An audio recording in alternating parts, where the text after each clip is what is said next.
What is up, team, and welcome back to another episode of the Technical Foul Podcast. You're joined by the three of us today. I'm Jack Anderson. To my left is Sanders Oakley, who hopefully didn't screw anything up when he accidentally dropped the keyboard, but I think we're still good and rolling. And then to my right is JP Pusilowski. How are we doing today, boys? Tired. Sure. Just wrapped up yesterday. I think it was 7 events in 6 days. Starting on last Tuesday, I went baseball. Wednesday was baseball, basketball. Thursday was basketball. And then Friday, Saturday, Sunday, baseball. So, yeah, very tired. Did not make it to the gym this morning. Slept in. I think that was an earned right, Sure. given the amount of steps and the amount of carrying a 25, 30-pound camera around that I've been doing. So, tired, but good. I mean, I hope we all had a great weekend. I know I had a great weekend. I assume the two of y'all had a great weekend. I very much enjoyed it, yes. JP's quiet over there. I guess he hates seeing old friends. I'm just watching our TikTok, sorry. Making sure I leave a like on it. Valid. I had a good weekend, though. That's good. I'm glad. Yeah, we have, honestly, a lot of our viewers are friends of ours, and maybe some more back in town this weekend. But for those of y'all that don't know, we all went to state, and a lot of our friends who did go to state and are graduated were back in town this weekend.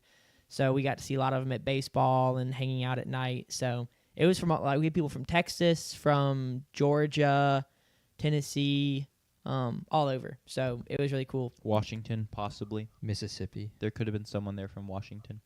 There could have been. Yeah, Are there you could saying have you been. know somebody? I'm just saying there there could have been. There could have Yeah, been. there There could have definitely been. could have been. I wouldn't say that with any certainty whatsoever. But yeah, it was really cool. It was also at one point I was hanging out with like a group of like 15 people, and all of us were like really. They were all my year coming in, and I did 5 years of college, so they were all gone. But at one point I was like, guys, this is like the last time we'll all be together, most likely. Why did you say that? Because it hit me. I was like, this is kind of sad. Yeah, and now you just brought the mood like... It didn't actually. No one heard me. I don't Oh. think they were paying attention. A but wedding? I Yeah. guess we could all be together at a wedding, but. And the first person's funeral? Well, yeah, I guess everyone technically is there, yeah. Yeah. Well, if the second person is No. buried in the same place, same Maybe. cemetery. Odds are much lower, though. It's less of a guarantee. Yeah, A wedding's a possibility. yeah. This is true. Well, any other catching up? I mean, I feel like my schedule's all thrown off. This being a Monday, Jack was like, "Do you have anything tonight? You want to come over and watch the Spurs game?" And I was like, "I don't know what to say because it's Monday, not Tuesday, so I don't know what my schedule is anymore." But yeah, we ready to dive in? This is gonna be a long show, I fear. It better not be. Like 3 hours. I mean, Not- if you're going to yap for 2 hours, then it will be long, It took me, I think, 2 to 3 hours to do my mock draft that we're going over. naturally. Yeah, sure. So I'm Sure. thinking we'll probably spend an hour and a half on it. Yeah, I figured about an hour and a half on it. Okay, And cool. then we have not tons aside from that. All right, we're going to spend 30, 45 minutes talking about Mississippi State sports. I mean, our The average, good and the bad. Our average show isn't but 2.5 hours. That is So, true. I like, don't know. When I say long show, I everyone's mean kinda it's going to be long. the same length as Yeah, every other that's show. what I'm saying. That Yeah, being when said, you said long, I was like, if you mean a long show, you're talking about like 3.5 hours. no, I don't think it'll be 3.5 hours. I think it'll be 2.5. So we're going to dive into the first thing up. Yeah. First thing up, we're gonna bring back the weekly Mississippi State sports update now that football season is behind us. So baseball, tennis, softball, basketball, unfortunately, depending on who you ask. And then as well today, we're finally getting to our 3 best and 3 worst takes from the 2025-2026 football seasons, both college and NFL. We'll hit those. And then Mock Draft Monday is going to become a thing on this channel for the next month and a half, close to 2 months. Yeah. Just up until the draft happens. Or Getting until we run out of new ideas and ways to make it novel. Nope. Never a reason for that to be the case. When are we going to start doing our BYU weekly sports updates? Should we throw that in here too on Mondays? Well, there's only one BYU fan here.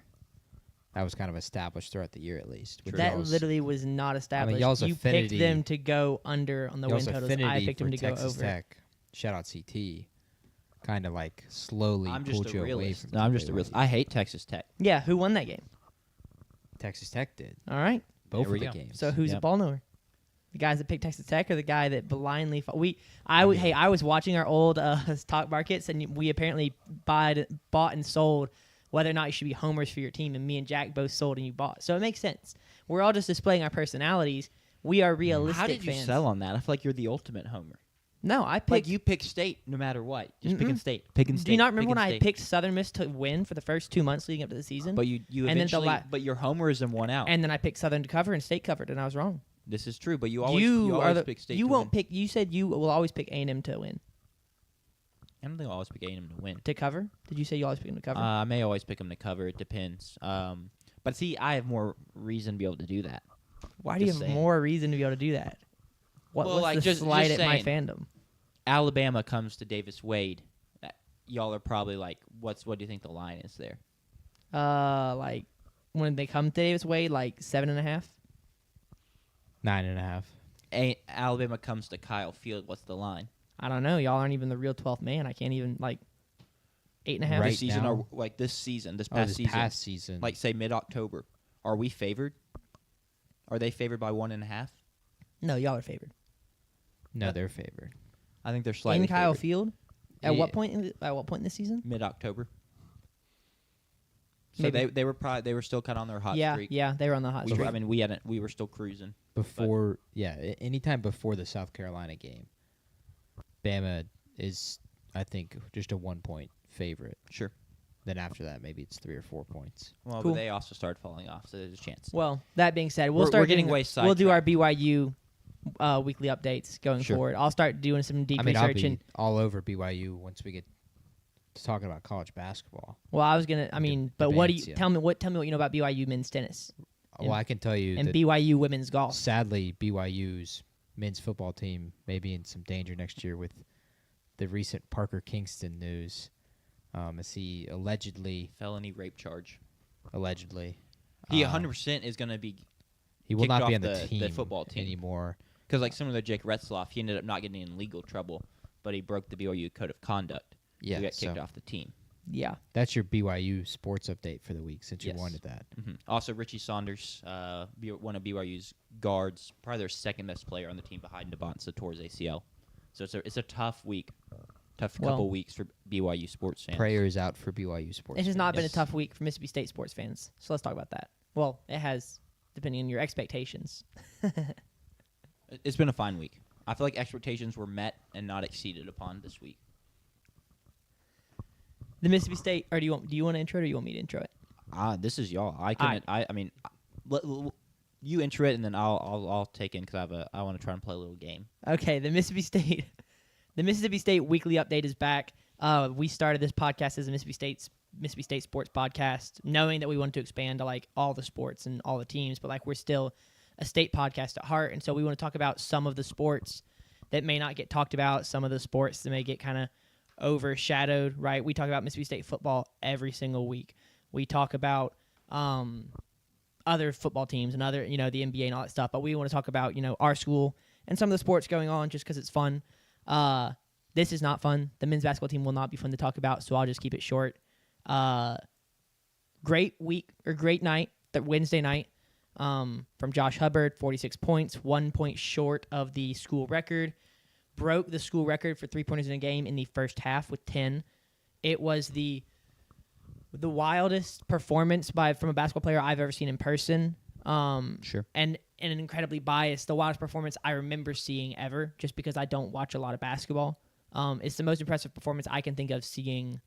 I know there are better out there. I know that the Arkansas guy, the freshman, dropped 40-something the same night, but I didn't watch it, and so from a bias. He had double overtime to do it. Yeah. So So it's the most impressive performance I've seen from a player ever. But I'm not saying we it is. we gotta get you to watch. I'm more not ball. saying it is the most impressive, but great game Are from you him. saying in person or just in general? It is the most. It's the most impressive I've ever seen in person, and the most impressive I can remember having watched ever. Just because I don't watch a lot of basketball, so I'm not claiming it to be the most impressive there is.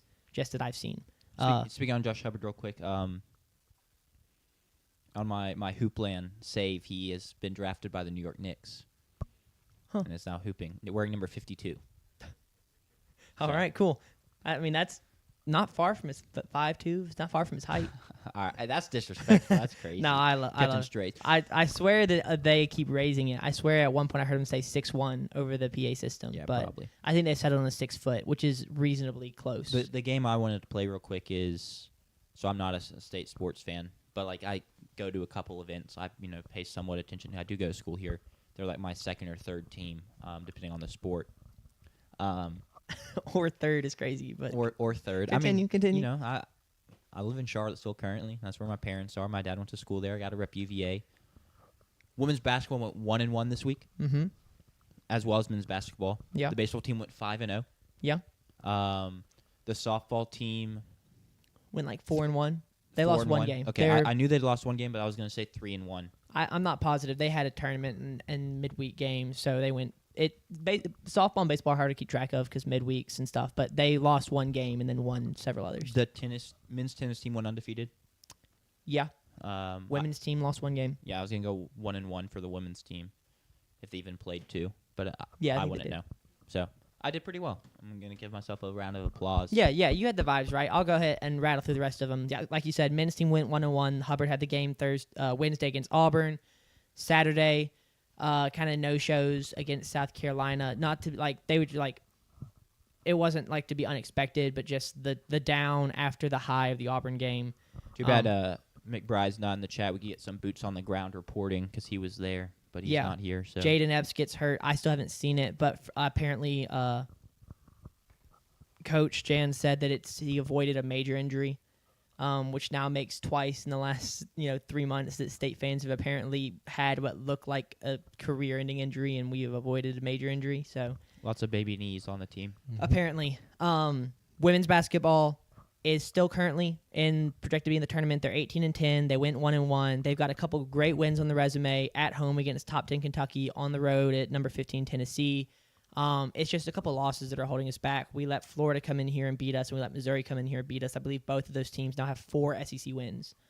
So that's just not great losses there, but I still think it's a talented team. I've said that I think this is Purcell's best team that he's had, and this is year 4. So we'll have to see how the season finishes out. A couple more opportunities. I think we go to A&M still. Hey, we're hot right now. Y'all are hot right now, which that just boosts us when Correct, we beat y'all, yeah. hopefully. But the big one left on the schedule is LSU coming to town. We beat them when they came here 2 years ago.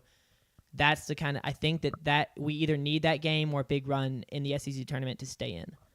The latest bracketology were a 9 seed. And this guy, Where this is this? bracketology was prior to the 50-point loss to Texas. Yeah. On the road. But this guy is hit at 99.7% throughout his career for working for ESPN doing bracketology. Charlie Green? Correct. Yeah. Charlie Green. So we are comfortably in as a 9 seed. And then, of course, I think just a win at A&M, I think, is all you need. We play LSU. When did we he could lose update that? by, this is From Friday? As I said, after the Florida game. Yeah, so Friday prior to the he had Texas us loss. last 4 buys. I don't know if I'd call that comfortably in. We were a 9 seed per his last. I mean, you're basically, there's 7 or 8 teams you'd have to drop past. It really does probably come down to don't lose at A&M because that could be that was since it's on And the don't road, lose it's in the probably first round of the quad SEC too. tournament because we'll be the 10 or 11 seed playing a 14. That's not a game you can lose either. So Yeah, they've kind of established they don't care at all about conference tournaments, though. that's fair. But to be That- safe, Yeah, sure. that's women's basketball. Softball was one of the last, I believe, 8-ish undefeated teams until they lost on Friday. They lost on Friday to Belmont in a low-scoring game. Apparently their pitcher was fantastic, had a really good game, and then we had a couple errors that ended up letting a run score, lose 1-0. Came back and beat them on Saturday, I believe. Still only have the 1 loss. Right now on D1 softball, we're ranked number 14. I believe that was prior to those to that loss, so we may sit around there, may drop down to 15 or 16, but it's been a really good season from the softball team, a really good transfer portal class that we brought in, some really good high school recruits. Samantha Ricketts has done a fantastic job. I believe she's the longest tenured head coach at Mississippi State right now. She's really awesome, and people love her a lot and what she's done for the softball program, hosting a regional several years ago, I believe. Kind of in the early fight to host one right now. Like there's a lot of not a lot of conversations because that's still a ways away, but right now we're in a good position that if we have a good season, like we are one of those teams expected to host right now. So yeah, really exciting. Like you said, tennis earlier, Jack, you were right on it. They both have one loss. Men's tennis has been really good for several years now. They're top 10. They've been as high as number 6 already this year. The women are what's really crazy though, is because they have not been good as of recently. In the last 2 years, we've gone 1-27 in SEC play, including going 0-15 last year. JP, how many teams are there in the SEC? Can you tell me? 16. Yeah, so if there's 16 and you're one of them, you play 15 teams. We lost to every team in the SEC last year.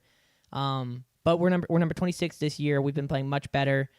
Started 0-1 in conference play, but I do think this is a year where we can kind of start to get back to the median in SEC play. Sure, hopefully. Get closer to 500 this year. It's not. I'm not. This is not an expectation of like, oh, we're going to be a really good team in the SEC. But you build it because the tennis program, the facilities here are very nice and they've been invested in. So it's really cool to see the women's team improving as well. Baseball is what people really want to talk about, though. Me and you were talking about this a little bit, a couple nights ago, Jack, about the baseball team and A&M's baseball team, but specifically State's baseball team. We are 8-0. We are top 5 in like the 3 major sites, D1 baseball, and I don't remember what the other 2 are, but Baseball America and USA Today. Do they do one? Yes, I believe so. So we're top 5 on all the major sites, which is really cool. The highest we've been since probably like 2020. We might have been top 5 the start of 2022 after our World Series. I can't recall. Didn't stay there for long. Did though, not so. stay there for long. A couple of highlights I want to talk about. Players I want to talk about. Ace Reese. Everyone knows that name. He was the first player on the team to hit a home run. Which is, there were people who on Twitter were like, who do you think is going to be? A lot of people said Ace Reese, and it didn't end up being him. Shout out to the freshman Jacob Parker. I don't know if you've watched any games, JP or Jack. Jacob Parker's a freshman. His younger brother was drafted, I believe, top 15, top 10 by the Toronto Blue Jays. And then Jacob decides to come to school here. And yeah, hits a home run on Friday, I believe. Friday or Saturday, I'm not sure. They all kind of run together when you work 5 of them in 6 days. But he had a home run this weekend. I believe the 4th or 5th player on the team to hit a home run. But he is built like a tank. He's 18, and he is way bigger than I am. It's like he's like 6'3" and like all muscle. He is huge. So I'm really excited to see him play. He's playing Probably outfield. busted for steroids next week or something. Bryce Chance, 5th-year guy, is back. He's hitting .409. He's already got 9 hits, but one of them's for extra bases, so he's doing exactly what he's been doing. He hits singles, right, and plays good defense in the outfield. Pitching highlights, Tomas Valinkis is been fantastic. 0 runs allowed through 11 and a third innings pitched, 13 strikeouts. I think he's already one of my favorite players. His energy in the dugout, and I get to see it from a different point of view because I have to stand in the corner out of the way with my camera for games, but that means I can see really close. His energy is electric. Like, y'all know I'm goofy. I like to imagine that if I was a baseball player, I'd be like him. He's so goofy to watch. When he's not pitching, he seems like the greatest teammate. He's so funny. He's always the first guy out there, for home runs or for strikeouts, high-fiving everybody. When he's not starting that day? Yeah, when he's not starting. Okay. When he's on... How's he like when he's starting? Locked in. Okay. Not super talkative from what I've seen. I feel like last year, I noticed this a lot last year. I feel like the guys last year did not speak to anyone. I feel like it's been less the case this year. And I don't know if that's a style difference or we just aren't into the intense games yet. But he's not super talkative. He actually said in an interview, I try and watch every Mississippi State interview that they put out, every coach, every player, all that stuff on the Hail State Athletics YouTube channel. They put it all out. It's fun stuff to watch. But his brothers on the team, Vitas Valencius and Tomas Valinkis. The same last name pronounced differently.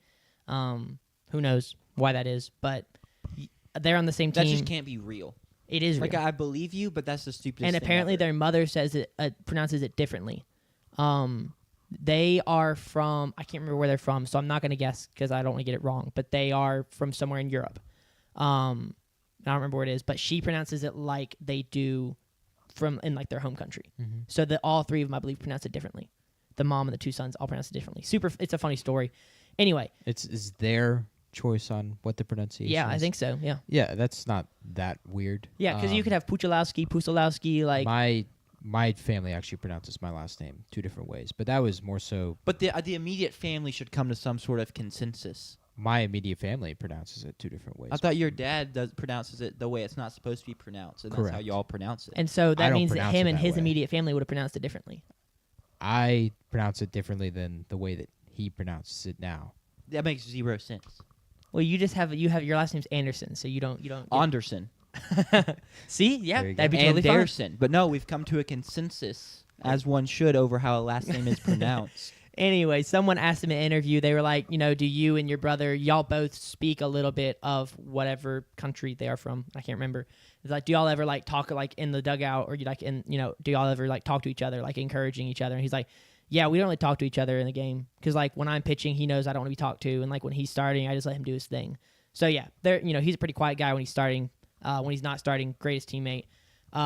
He had a fantastic game Saturday. Super tight moment, ends up letting the bases get loaded, and then with no outs, and then strikes out the next 3 guys, gets out of it, and continues to pitch another couple innings. So fantastic outing from him. Duke Stone has also been really good this year.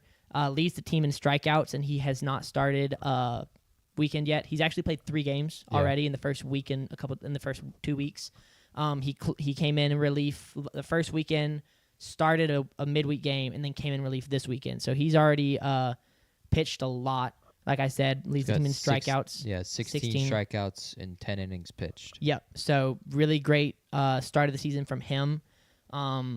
People have been already asked. I think Robbie Falk asked Coach O'Connor, could Duke see himself fighting for an opening weekend or for a weekend starting spot? And he said it's just too early to tell, but that'll be something to keep your eye on. It is something to look at because Charlie Foster has started the 2. It's been a slow Sunday, start. right? Yeah, he started the Sunday game both times. And he hasn't been great. He's only pitched 5 innings for the 2 games. Yeah, only a sophomore. He's probably the guy that was the least touted of this weekend starters. Ryan McPherson, the Friday starter, played for the Team USA, the college team this summer. Tomas Valinkas had a really good freshman year at Virginia. Charlie Foster was, like I said, the least touted of the 3 of them coming into this season. So that's definitely something to keep your eye on because, this pitching staff is very deep. We brought in guys from South Carolina. We brought in guys from, like I said, UVA. We've got freshmen. We've got a freshman starting tomorrow. Actually, William Kirk will be getting his first start on the mound as a freshman. We've got sophomores in Duke Stone. I think Duke Stone's a sophomore, but I believe that's correct. But yeah, young guys who'll be fighting for the spots, and that's the benefit of having a deep roster is if someone isn't performing, other guys can step up. But I think it's too early to be out on Charlie Foster by any means. Coach O'Connor said a lot of complimentary things about him in Sunday's press conference about how great he looked in fall ball, about how great he looked in the preseason and the scrimmages. So we might just be seeing the beginning of Charlie Foster. He might hit another gear coming up the next couple weekends. Another pitcher that a lot of people care about, Jack Bauer, high school lefty, throws through 102 in high school in Illinois, I believe is where he's from, and could have gone pro, could have gotten drafted, and instead comes to school here, wears number 24 as reference, I believe, to the TV show 24 with the main character Jack Bauer. His walk-up song is, unfortunately, or his pitching song, whatever you want to call it, is not the theme song as many people wanted, but he had a really good outing. He came in on Tuesday, I believe, against Troy and pitched a couple of innings, came out and struck out 3 straight guys swinging, hit 98, I believe. I don't think he ever got into triple digits, but he got to 98, maybe 99 as a pitcher. And, of course, Twitter immediately was like, wow, this is crazy. Comes back out the next inning in the 9th and then ground out, easy first out, walk, single, wild pitch, and then another walk with 2 pitch clock violations. And so that's where you were like, okay, so the 8th inning is what he's going to be someday, and the 9th inning is what you can expect when you've got a freshman pitching. He's going to come out, he's going to make some mistakes, he's going to walk some guys, he's not going to be familiar with the college rules on how to work with the umpires on the pitch clock and to avoid those additional balls that are just unnecessary and are going to give guys walks and free bases. So super exciting outing. It's really cool to see a freshman out there doing that kind of stuff. But apparently he was never a super stamina pitcher in high school. He pitched like 3 innings. That was kind of what he would pitch in high school. So he's young. Sure. Parker's got a lot of work to do with him to get him developed into the kind of, like if we want him to be a starter, like a what's his face at the Pirates that went to LSU. Paul Skeens. Thank you, Paul Skeens. All I was thinking was Livy Dunn. It's like Livy Dunn's boyfriend, as we all know him. No, but if we want him to be like a Paul Skeens, like he's very far from that right now. So that's the baseball update. JP, you got the stats up over there. Anything you want to talk about? Anything that stands out? Well, I think the first thing is we're 8-0. Yeah. And so like anyone with negativity is like suffering through success, I guess would be the way to. Nitpicking is another way to put it. Yeah. Because if you just look at the past 3 years, we have never been 8-0. This first time we've been 8-0 since 2015. Yep. Over a decade. So now we have not played elite competition outside of Troy realistically, and we've played, in my opinion, like one pitcher of great quality, and that was the first guy, Hofstra. Their first starter was really, really good. The Troy pitcher, I believe, beat Arkansas last year, so you could argue that he's got like a good arm. That was just from my estimation, from watching games. We have certainly not faced anything like we're going to face come SEC play or this weekend. That's what I was trying to segue into exactly, was this coming weekend, and then even going into a week from tomorrow, next Tuesday as well, with the game down in Hattiesburg against Southern Miss. So we'll play the number one team in the country at this point, UCLA, on Sunday, and then we got two other games this weekend, Arizona State and Virginia Tech on Saturday, the Hokies. By the way, a Hokie is not a real thing, completely made up. Another reason to hate Virginia Tech. Yep. Shout out James Franklin. We'll see how he does. Completely off topic.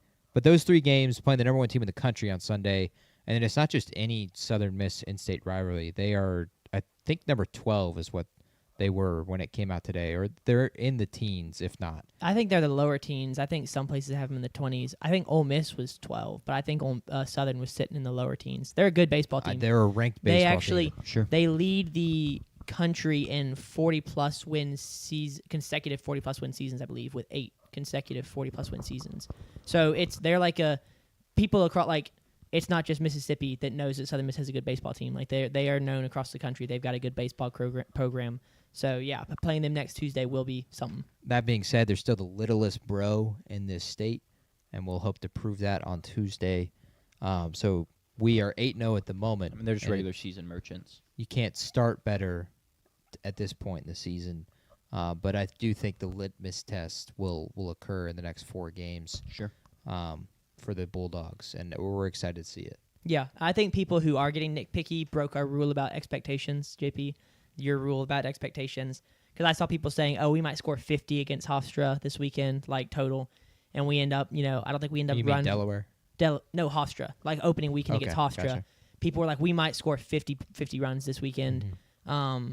And we just, we didn't run rule them at any point, I don't believe. The bats didn't really get hot. We didn't hit a home run until Sunday. It doesn't matter because like we won those games. We won the first game having 8 less hits than Hofstra did. Exactly. So the people who are getting nitpicky, I believe, had just had wild expectations about scoring 50 runs with guys who half the starting lineup has never played a game inside that park. So yeah, it's see ball, hit ball. Yeah, I was very close. I was texting avid listener of the show Tucker.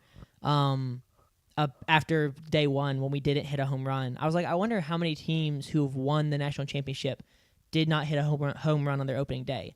And you go back and look, it's about 50-50.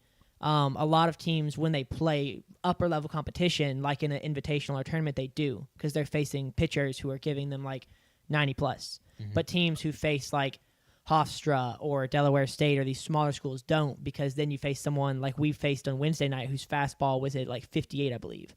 I mean, that's just BP. You should still be able to hit that out.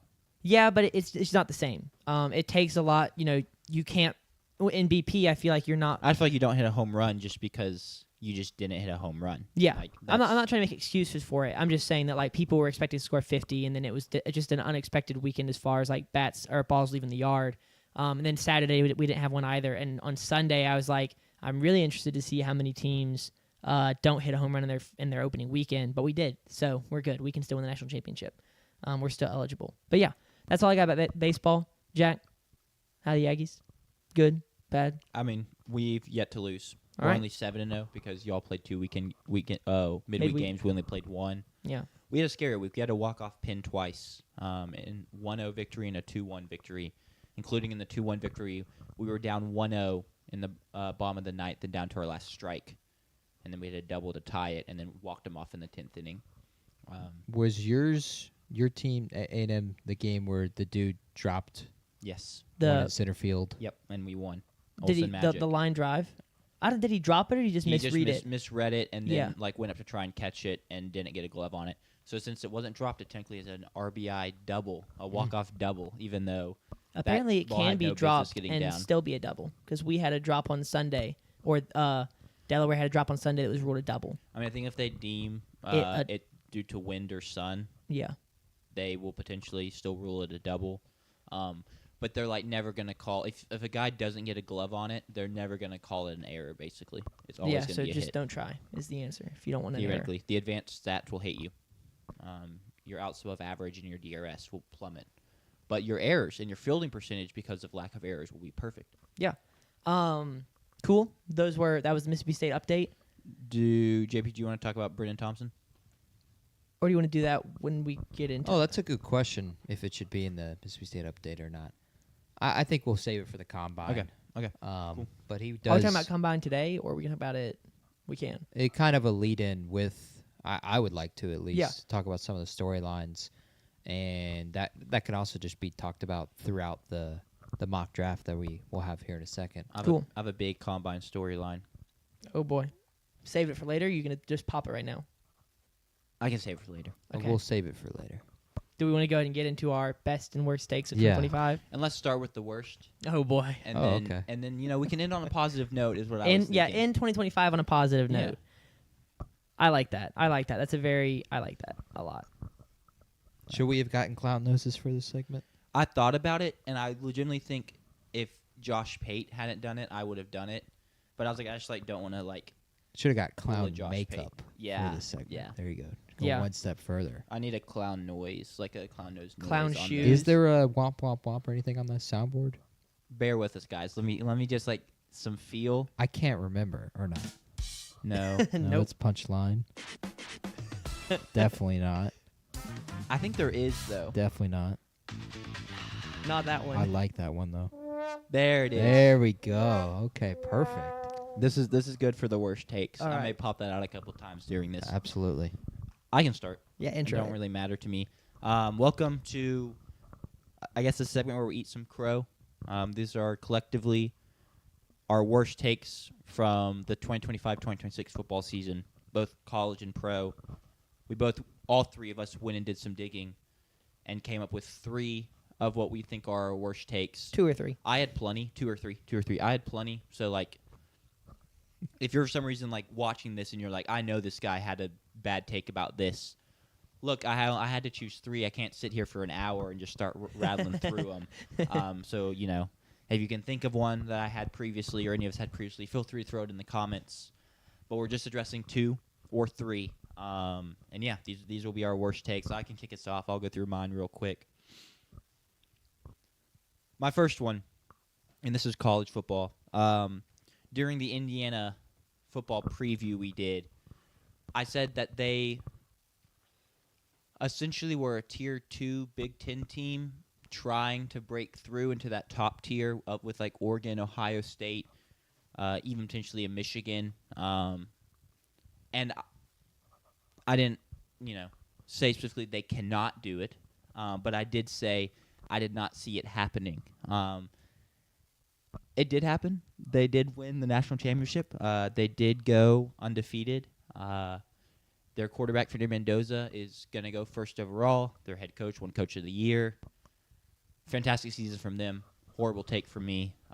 Any thoughts on that, or I'll keep rolling? Well, I mean, one of my worst takes is also an Indiana Sure. one, so I'll just go ahead and segue Do it, right yeah. into it, and that is that we had a superlatives segment of our Sure. final Oh, big college yeah. football show. Yes. One of the superlatives that we had to do was pick the team that we thought was going to regress the most, and our reasoning for that would be in terms of wins. How would they Indiana last year won 11 games, and so would they drop to like 7 or 6 games, and that would be the most regressed. Sure. Indiana was my most regressed team Hurts a this little bit. year. I did expect them to a lot due to the schedule, and also I did not like Fernando Mendoza whatsoever. That's Yep. pretty famous for that, and that I thought Fernando was going to be really bad this year because his footwork was terrible at Cal. He improved on that a lot this year, but Indiana was my most regressed team. I felt like they had no chance at Penn State, at Oregon, of course, and then there were a few, like the Illinois game. I would have picked Illinois at the beginning of the year. So I was also low on the Hoosiers coming into the year. Sure. That changed throughout the year, but I was very low on them coming into the Initially, yeah. season. Can I make that one of my best takes that I was just never that low on Indiana? No, sorry. No. Sorry. Yeah, they might end up being the most progressed team. Yeah. Like the opposite maybe was true. So that is tough. We'll kind of go in a circle then if you want to give one of your worst takes. Yeah, I can go and give one of my worst takes. I try to stay pretty active in our YouTube comment section because I sit at my desk all day and have plenty of time to do that. And so if I see someone comment on YouTube on one of our videos or on TikTok, I try and go and engage with them.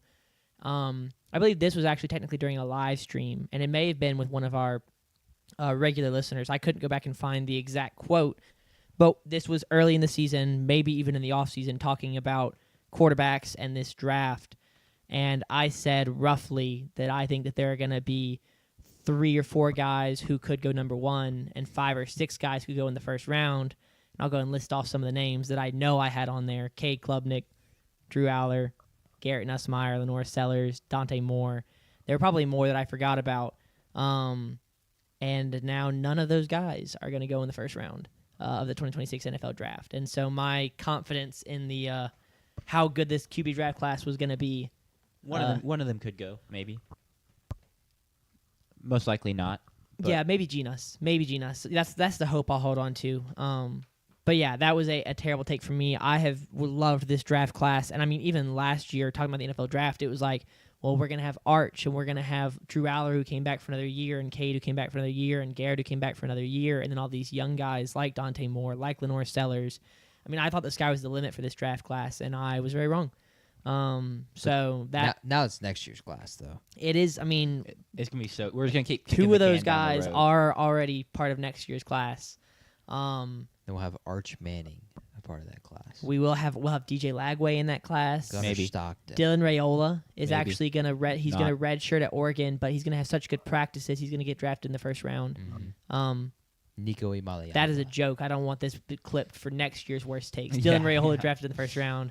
Do you want to snake draft this, and I can go and give another one, or you want to? You got a segue? I can just keep going. Do it. I had the Chiefs winning the Super Bowl as well as the Mahomes MVP, and I felt really good about it because they're the Kansas City Chiefs, and they have been kind of a wagon, and the wheels fell off the wagon this year. They didn't make the playoffs.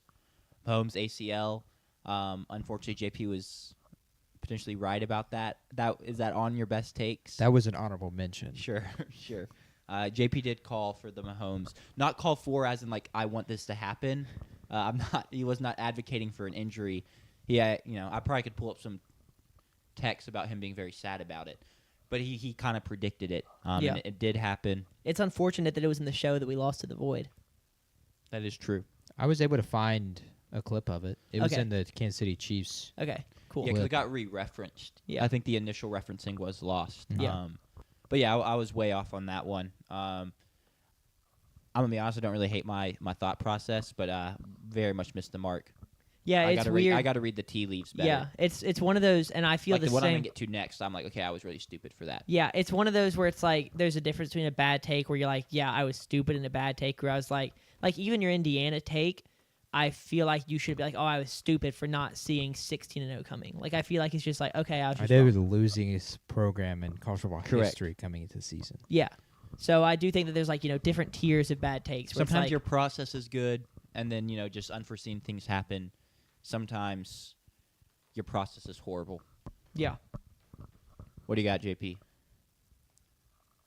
I had the Las Vegas Raiders making the postseason Yep. and going 9-8, stealing the final spot, and being the 7 seed. I felt like Geno was going to have a really, really good year.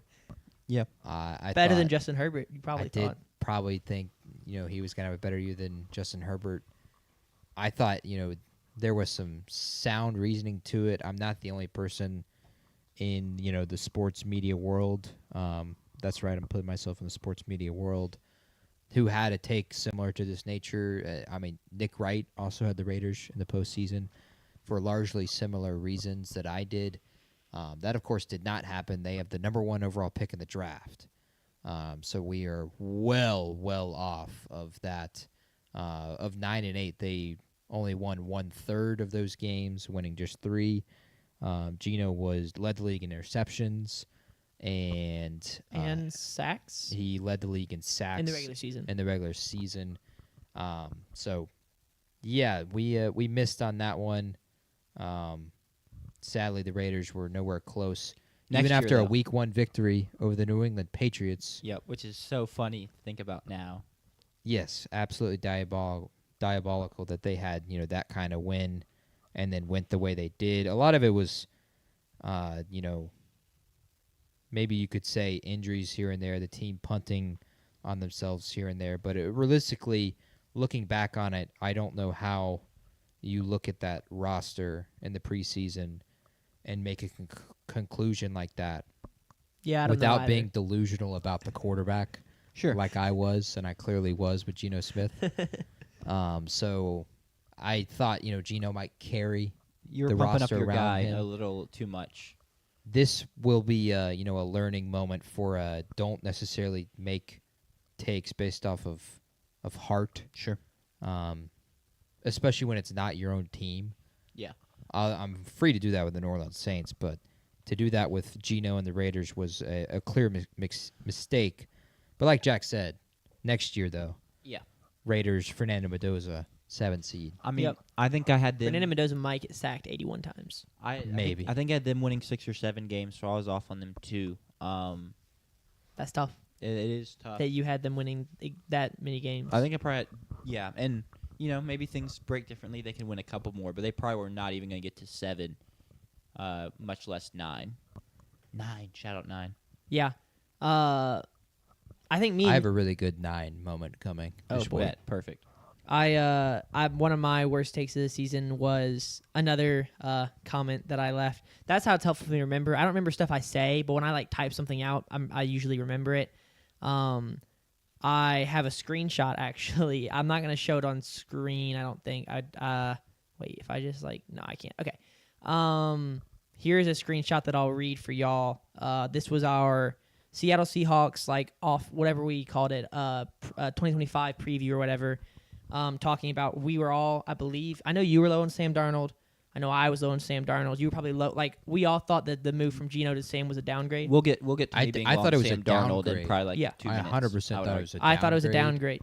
But I wouldn't say I was necessarily as low on Darnold as you guys. Yeah, I thought it was a downgrade, and someone was talking about it, and I said they were like, "Well, you don't know Sam Darnold," and my response was, "Well, as for not knowing Sam Darnold, he hadn't thrown for 20-plus touchdowns until this last year." Talking about his year with the Vikings, he's thrown for double-digit picks every season that he's had more than 150 pass attempts. He has not completed more than 62% of his passes, which would be 37th in the NFL among qualifying quarterbacks in 2024 until this last season. He hadn't recorded a PFF offensive grade above 66 until this last season. And yes, he's done all those things now, but he did it with Justin Jefferson and Jordan Addison. And here's the part I highlighted in red. And as much as I love JSN, he's not Justin Jefferson. Now, he may very well have turned a page in his career. Thank you. May have turned a page in his career. But you don't know Sam Darnold if you're assuming he's guaranteed to put up another campaign like 2024. So, yeah. Well, to be fair, to give you some credits, he did throw for double-digit picks again this year. He led the league in turnovers. He had 14 interceptions. But other than that, yeah. tough. Other than that, yeah. Tough. Bad take. Here's my question to the Geno Smith truther of the group. Could Geno Smith have done what Sam Darnold did with this Seahawks roster? We made this kind of I'm argument earlier in an earlier show. I do think to a degree but I also don't think including the large number of picks thrown. he definitely could have thrown the picks, of course. I mean, he did that this year. I think he has that in him. But I think he could have done that with any roster, though. I don't necessarily think he would have done what Sam did in the playoffs. That's where true. like Sam deserves a ton of credit with the way he played at the beginning of the season, and then the way he played in the postseason, not turning the ball over, and then specifically the way he played against the Rams. What's kind of being lost though in the Darnold love, which yes, he's a Super Bowl winning quarterback with the amount of playoff games he won, 3. He's going to rise on my board, of course, as a playoff wins guy.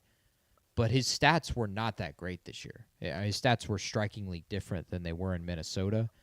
He was a downgrade in pretty much every single category and statistic. He just had, an elite defense, and he performed when the moments were the brightest.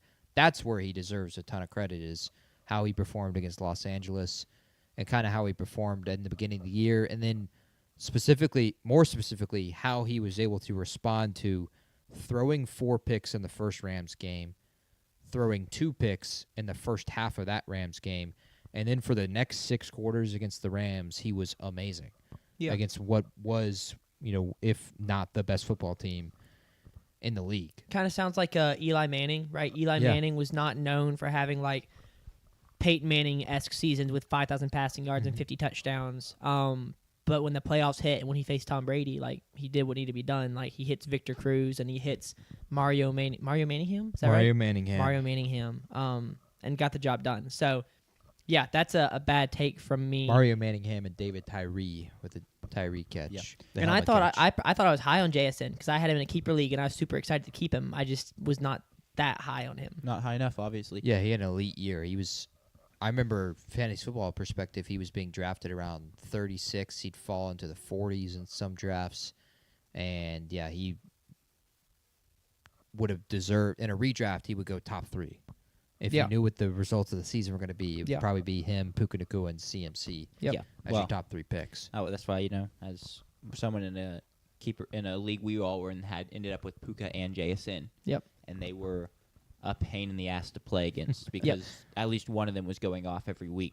That segues well into my last bad take I will present to y'all, and that's I had the Seahawks going 7-10. I was the lowest on Sam Darnold out of the 3 of us. Some phrases that come to mind from the TikTok that were made is he's not built for the big moments. He folds like a cheap suit in those moments. I wouldn't be surprised if we saw Jalen Milroe taking starting snaps. These this are direct season. quotes from you. Yes, correct. That's fire. I forgot that you thought, and I think I jumped on that train because I also had them going 7-10. Yeah, and I didn't. You led me astray. No. You took me down a path that I should be stronger. And all that's really bad. In slight defense of myself, I was never sold on Jalen Milroe being the guy. I more so was like Milroe's going to take starting snaps because Darnold's really bad.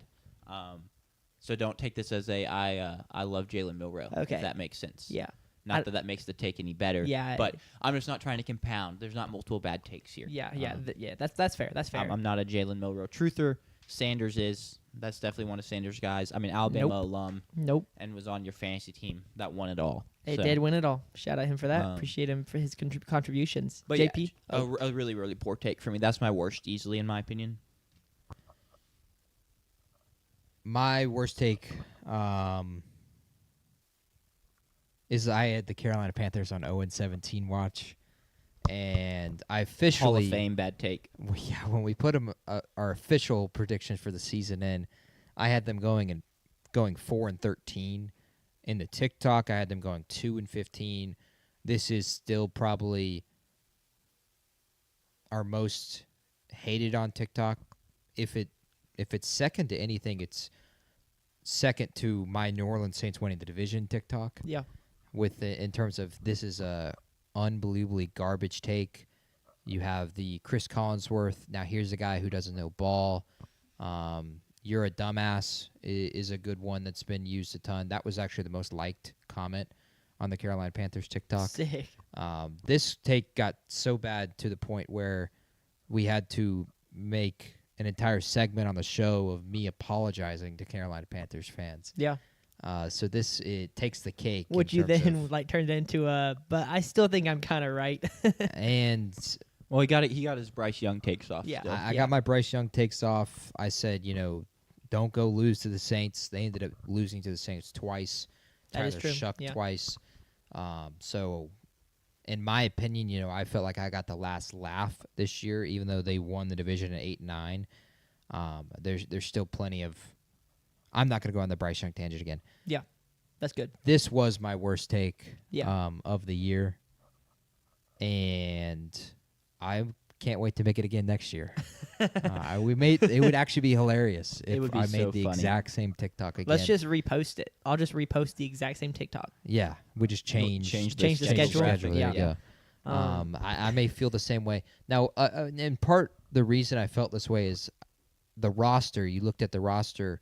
What was name one guy you loved coming into the season, and we had pushback of course Bryce Young, but Chuba Hubbard being a top 5 running back in the NFL. It was top 10. They were Or probably top top 10, which he wasn't before or this season. Yeah, he was not even close. We didn't know what we were going to get from Ted McMillan, but if you remember going into the draft, it was kind of a question of does this guy even deserve to be a high first-round receiver for sure, but maybe even a first-round receiver in general. And then, there was a few people that, of course, said Derek Brown, which he deserved that. And then J.C. Horn was one that was missed. He had an excellent, excellent year this year. It wasn't missed by. I mean, we were wrong, but he hadn't played a full season yet. Correct. And so that was kind of that our. was our logic. Yeah, we were like, we just can't name him a top 10 cornerback when he hasn't played a complete season. He played a complete season and played like a top 10 corner, and credit to him. And like, I will not try to take that away from him. That's just like another defense of why people who pushed back about, we have this top 10 player and this top 10. J.C. Horn was not one we gave. Derek Brown, I 100% was like, yeah, that makes sense. But we were wrong. But it was due to injury and not the player. With that, though, Carolina helped me in a huge way, and I'll get into that in my best takes. Oh boy. Okay. Very soon. I'll go ahead and wrap up my worst wrap takes. up your worst stock market moves. Yeah, I decided that for my worst takes and also my best takes, I would go to the technical foul stock market because it's one of my favorite segments we do on the show, and I hope we kick it off next year and maybe even take it up a level. Who knows what that will look like. But I decided that my criteria would be it would be a stock that I differentiated from both of y'all. So if y'all both bought, I had to sell. If y'all both sold, I had to buy. And so I'll go ahead and list the 3 that I found that fit that criteria, and I was very wrong on. Week 6. Actually, let's start at the beginning. Week 2, JMU will represent the G5 in college football playoff. Y'all both bought this stock, and I sold it. Go Dukes. And yeah, that was not necessarily like a terrible whiff from me because there are a lot of G5 teams at week 2 that's early to be on it. But it's because I put it as a terrible miss by me, a bad take by me, because I'm sitting next to 2 guys who are making me look like an idiot. I will also say y'all both then 30 seconds later bought USF to represent the G5 in the playoffs as well. Mm-hmm. So we were really close on there that was one. good value. Yeah. So I sold on JMU representing G5, which they then went around and did well in the weeks leading up to on social media. The fan base was awesome. On the field, not as much, but They put together a couple good I drives. They did put together some good drives. That was not ignore the defense. They definitely had the performance. second best performance against Oregon in the playoff. Yeah. To the national champions, meaning there's an argument for them to being the second best team in the country. Third best. It'd be national champions Oregon and then them. True. Okay. Third best. That works. Week I'm 3, good with that, yeah. Iowa State, Utah, and Texas Tech are all the top tier of the Big 12. Y'all both sold this. JP, you can't say anything because the reason you sold it is because you still thought Kansas State was going to turn it around. So I don't want to hear anything about how you were a BYU truther from the beginning. You were a Kansas State fan at this point. Why did I sell it? Oh, that's a good question. I can't remember. I have to go back and rewatch it. I think you were also on the Kansas State train. No, I was low because I was never an Avery guy. Okay, maybe not. For context, this is the immediately following Their second loss. Kansas State second loss, Yeah. and Arizona State losing here in Starkville. I might have still been. I maybe still would have put Arizona State in this category. I don't know. That's probably what it was. I bought it, and then turned out being wrong. BYU kind of came from not from nowhere because they went 10-2 the year before, 11-1 the year before. Yeah, but they were still like bottom. I think it was 5 fifth worst odds to win the conference. Yeah. The Iowa State piece is also like, which I don't think any of us made our decisions based on Iowa State not being in the top tier, but they ended up clearly not being a top tier Big 12 team Yeah. by the end of the season. Yeah, so I bought it, and then BYU came from kind of nowhere. Like you said, they were bottom 5 at that point as far as Big 12 odds went, and then ended up going to the Big 12 championship and losing to Texas Tech. So, yeah, those are there was that one, and then my final worst stock market move that I made was Alabama will make the SEC championship. This was in week 6. So this is week 1 was Florida State, week 2 was Wisconsin. It was either Wisconsin or their easy team in those two. The Southeast Louisiana. It was those two teams in there, and then week 4, week 5, and week 6, I believe, is when they started their like super tough stretch of Tennessee, Vanderbilt, Missouri, Georgia. That was all in there, and this was in there in the midst of winning all those games. And I sold. Y'all both bought. And Alabama did indeed make the SEC championship game. So I was wrong about that, and y'all were both right. I'm very proud I stayed the course. I'm not going to blame you too much. It's a pretty, like, common and, like, smart move to, like, emotional hedge by, like, making that pick. Because, hey, if I'm wrong on the podcast in terms of I sell and I do make it, still a win for me. Me being you and you being a Bama fan because your team. They're made also the a SEC very championship emotional game. fan base. This is true. Like they wanted to fire Kalen DeBoer at least 4 or 5 times at this point in his 2-year run. So we're probably still in the wanting to fire Kalen DeBoer territory. Yeah, can you speak on that as part of the fan base? Like, are y'all ready to get rid of him? Do y'all think he deserves a couple more years? I hate what's both the of y'all temperature? so much. What's the temperature? I hate both of y'all. I haven't talked to an Alabama fan besides your fiance in like probably since the last time I spoke to Tucker, which was like I called him like a month and a half ago, 2 months ago. Did you speak to like Brittany this week? Oh, freak! You're right. I did, but I actually Shout out Brittany. I won't say on this podcast what I said to her about Alabama because I don't cuss on the podcast. But I did say something about Alabama to her, and she laughed. She thought it was funny, but Yeah. I actually said you were there, I JP. mean, that's friendly fire. I told you I would say it in the mic if you. And Oh yeah. I told JP that I would say it into the microphone at the meet and greet if y'all would stop calling me an Alabama fan, and he said it would have had to been on recording, and I said I was willing to do it, but we ended up not doing it. So, yeah, that's my worst take. As a not Alabama fan, I sold on them making the SEC championship, and then they proved me wrong, and they made the SEC championship. So, Sure. Can I give an honorable mention yeah, to who? Yourself or to? to Jack? Oh, Yes, do it. please do. Yeah, I was gonna say if you can think, I can't think of anything for either of y'all. But yeah, do it away. Jack was 73 and 99 when it came to picking against the spread in Yeah. football games this year. 26 games below 500. The next closest was me at 84 and 88. So 4 games. So a 22 game difference. So really, the worst take of the season was anyone that, which no one did this, but anyone that decided to tail me on every pick this season. That would have Yes. just. If been you were the still worst doing that decision. after 6 weeks, you're just insane. And it wasn't just one sport. Jack was negative 15 games in the NFL and negative 11 games in college Hey, football. Consistency matters. Let's just say that. Consistency does matter, and we were consistent because Sanders and I were very consistent across college football and the NFL. 1 game below 500 in the NFL, and Sanders was up 1 game in college football, and I was down 3 games in college football. Just you wait. Totem pole coming strong from week 1 next season. Okay. That'll really boost my numbers. Do we want to go ahead and move into best takes? Yeah, let's do give it. ourselves some credit. I only had 2 best takes for myself, so I Cool. hope that y'all Well, were able to. I got a couple. I know I was JP. that's what I just said. It's kind of a great segue for another honorable mention. Sure. Here we are, the second part of this segment. We're going to talk about our best takes now. Give ourselves a little credit after eating some crow. There was more crow. Like if we did a scale of crow and credit, this is the crow side, this is the credit side. My scale is like this.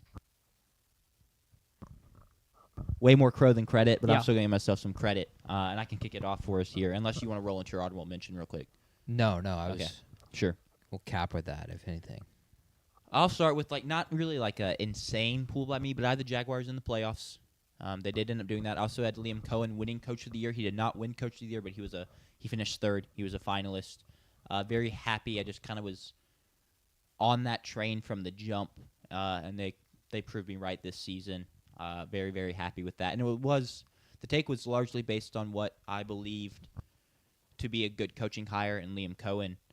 And I do think that was the large reason for the success. Because if you look at, the defense made a huge step forward. That's also realistically why it was. But a lot of their key pieces didn't necessarily have, fantastic seasons. So we spent a lot of the season going, what is wrong with Brian Thomas Jr.? Doesn't look like he wants to get hit.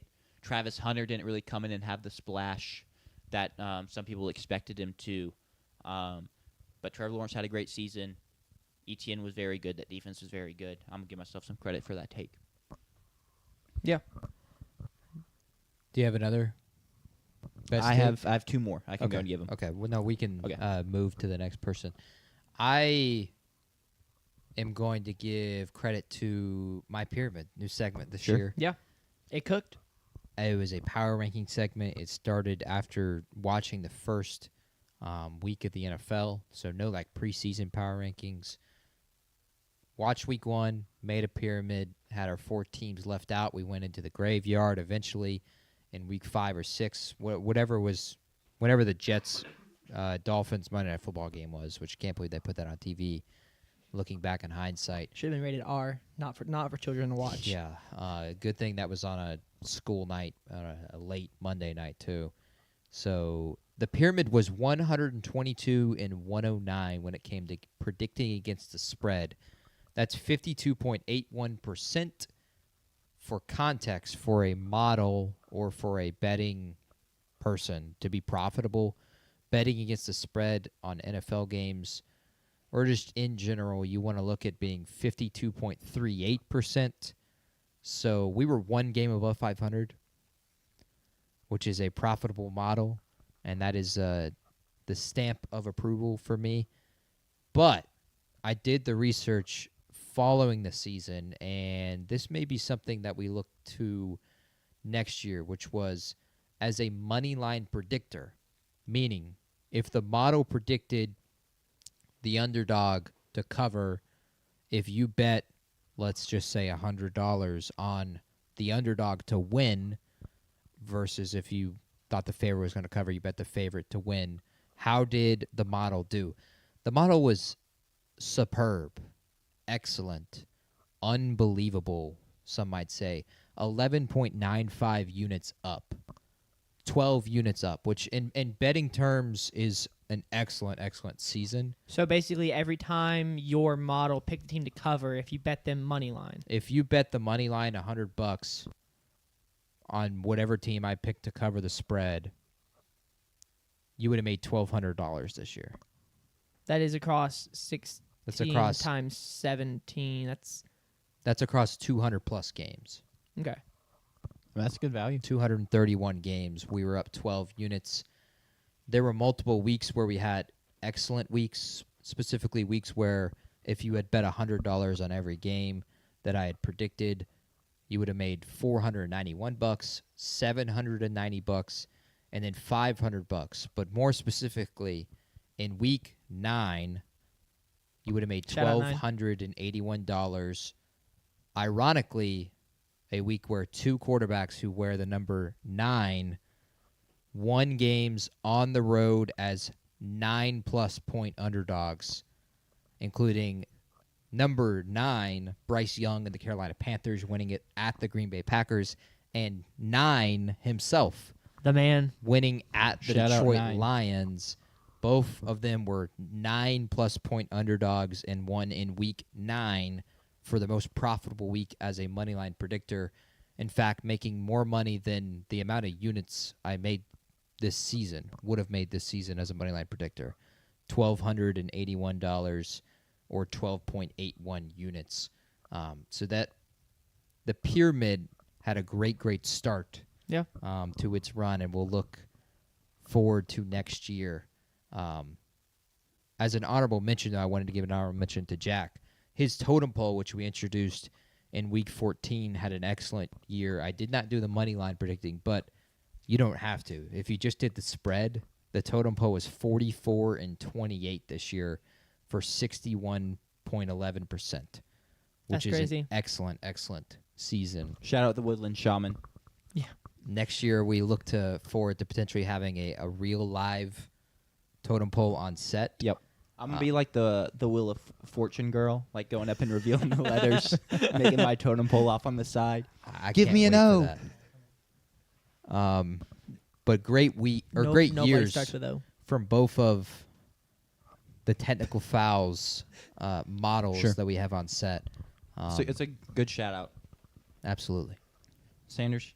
Yeah, I have two best takes. One of them is the one I'm about to list, and the other one is more stock market best takes. I'll start with my read on the AFC West. I'm very proud of this. Mm-hmm. I predicted Chiefs regression. I predicted them to not go 12-0 in one possession games like they did last season. I said they'd be a lot closer to 500. I had in notes for another show what they finished at. I believe it was well below 500. So they Correct. had mega regression in 500 games. Like I want to say like 3 wins maybe, something like that. 3-8. They were 3-7. bad in one possession game. I predicted the Broncos to win the AFC West. See, not officially. This is a bit of a holdup of mine. You officially had the Chiefs winning the division. So what happened was I had the Broncos winning it, and then Jerry Jones screwed me. Jerry Jones traded Micah Parsons, and because of the Micah Parsons trade, I ended up having the Chiefs beat the Cowboys when just days before I had the Cowboys beat the Chiefs. And then I had a 3-way tie at 11-6 in the AFC West and stupid tiebreakers. And I still think I'm giving myself credit for this one. I was right. The Chiefs were going to be bad. I'll give you credit for that. I was right. The Broncos were going to be good. And I was Yes. right. The Chargers were going to be good. Yes. I did predict the Chiefs to make the playoffs. I was mistaken about that. I had them going, like I said, I had a 3-way tie in the AFC West for at 11-6.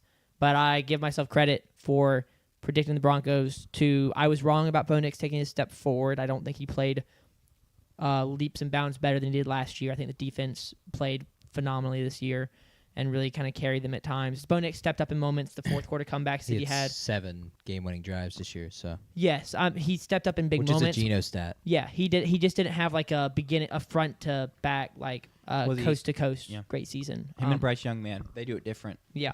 Are they game-winning drive merchants? Is that a thing? Yeah, it's We called may have to Super look into Bowl that. winners. Have either of them won a Super Bowl? No, Yeah. But- Will either of them win a Super Bowl? they might.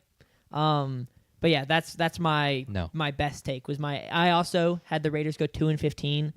I was very off on that. They went 3-14. Yeah. Yeah. How dare you? Yeah. Which it came down to the wire. I believe that they end up beating the Chiefs in Week 18. Is that correct? Correct. Yeah, They so beat the Chiefs in Week 18. That was a great meme on this show for the entire NFL season because JP has them go 9-8 and make the playoffs. I have them go 2-15. Opposite ends of the spectrum as far as expectations go. They win in Week 1. Week 1, they beat the eventual Super Bowl Well, that's what runner-ups, I'm- the New England Patriots. They were 50% of the way there. If I just told you, okay, I'm going to, like, I've seen the future. I'm going to reveal 2 Raiders results from this season.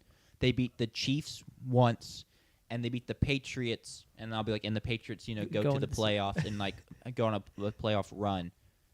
Like, how good do you think the Raiders are going to be this season? And you'd be like, oh, like, they probably, like, made the playoffs. If you told me that they beat the Patriots, who are the 2 seed, and they beat the Chiefs, I'm probably telling you, oh, okay, so the Raiders are the 1 seed, and they got the tiebreaker, and they're the 1 seed, and the Patriots are the 2 seed. That's probably what I'd be telling you. Nope, they just won 3 games. I wanted to read some TikTok comments from that because that was one of our TikToks was Sanders saying the Raiders would go 2-15, and that one is up there. It's right behind the Panthers and Saints TikToks in terms of the amount of hate that TikTok got. With 240 likes, Bimp said, "Proof that not everyone should have a podcast."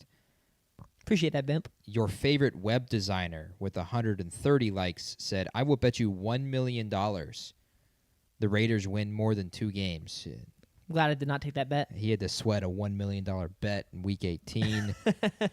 Sean King said, "I bet they voted for Kamala." No clue what that had to do with anything. That's still not my favorite political comment we've ever had, but we don't have to get into that. And then another one is, how do you have a job? As if this is our job. So yeah. this one got more comments than it got likes. Yikes. but it had 14,000 views. And you were more right than all of them. So And congrats. I Yes. was, except for the one guy who said that they would have more than 2 wins. He This was is spot true. on. He actually was. He was. Spot on. They Objectively did have more than correct. 2 wins. I've started responding to a few of those because I just forgot that this was one of those TikToks where we were right and the people were wrong. And maybe you could go back. Yeah, and I may have respond to- I may some have to go people back. as Take well. a couple victory laps. Yeah, I may have to. You deserve credit. I was giving you some grief a couple minutes ago, but you were way more on top of the AFC West than I was and JP were. So congrats to that. I do have some Chargers news for you. Oh boy. Charger center Bradley Bozeman has retired. I feel like that's a huge addition by subtraction for the Chargers. Yeah, yeah. This is one of those things where you can't fire me. I quit. Yes, correct. They said we're cutting you. He said I retired. Yeah. That's a good point. I'll Which give it, honestly, that works out better for us cap wise, right? Because like when you cut people, you got dead cap you have to deal with and stuff like that. Maybe his contract wasn't large enough for Yeah. it to matter, but retirement is just off the books, right? So true. It's a win-win-win. maybe we're giving him like a advisory position. Hey, if you retire, we'll keep you on staff in an advisory role. You're off Gave the him books. a severance package. We gave you a severance package that doesn't hit the cap. Like, Sure. just be done. Maybe that's what happened. Yeah. You want to kick us round 2? Yeah, it's actually going to involve this team right here. JP's team. JP's ears just perked up. So I had them going 7-10. Mhm. They did not go 7-10. They went 6-11. Yeah. But I also only had them winning 2 games pre-bye, and largely, I mean, due to you and your input, was thinking, all of us were kind of on the Spencer Rattler is going to start the season and then probably not finish the season as a starter with Tyler Shuck. So I had them winning 2 games pre-bye and then going on a bit of a winning stretch after. That is indeed what happened. They won 2 games pre-bye and then went on a winning stretch after. So even though I was off the win total by 1 game, with that fact in mind, I feel like I was pretty on top of the Saints. We won't mention who I had winning that division. That is irrelevant. But yeah, I was kind of all over the Saints. Yeah, they had a I mean, the team you Fully picked to right win there. it was 1 game away from winning it. This is true. This is true. the Saints were one. They're actually 2 games away. They were 1 game away With from Tyler being Shuck 1 starting game the away. whole season away from making the Oh, playoffs. absolutely. They would have made the postseason without. That's just kind of without question.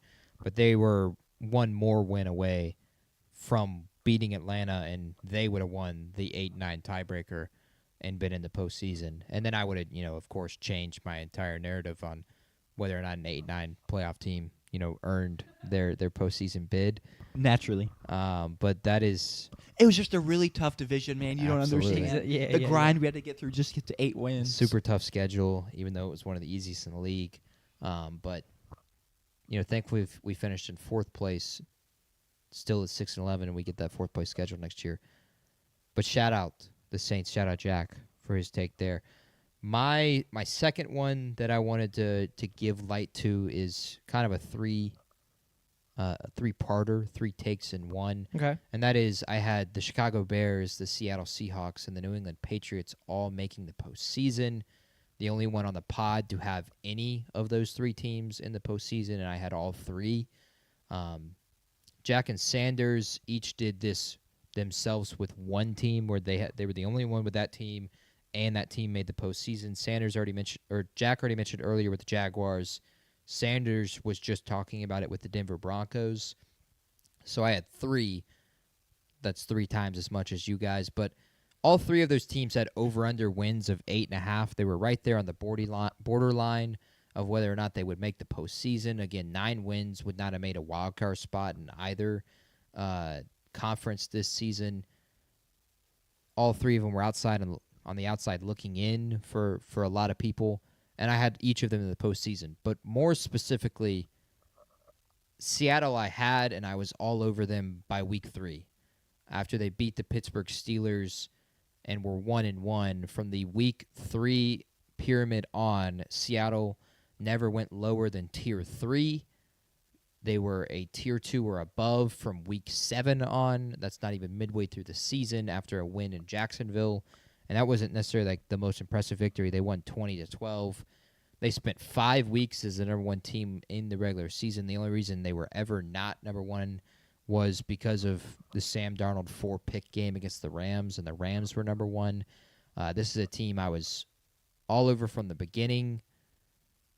And then I was even more so with the pyramid, showing them respect throughout the season. And slowly the public learned how good that this team was and this defense was more specifically. So while I did not predict this team to win the Super Bowl, I did have them in the postseason. I was all over them as early as anyone could be this year. So that is one of my best takes of the year, in my opinion, Sure. along with thinking the Bears and Patriots would make the postseason. Although I did not have any of these three teams winning the division, I had them all as wild card spots. Yeah. No, it's a good call. I mean, you throughout the whole like previews and predictions, you were hammering the what is it, like 6 new teams or whatever make the playoffs. Yes. And you definitely kind of made sure you stuck to that more than we did, and you reaped the benefits of it in terms of correct predictions there. So good stuff.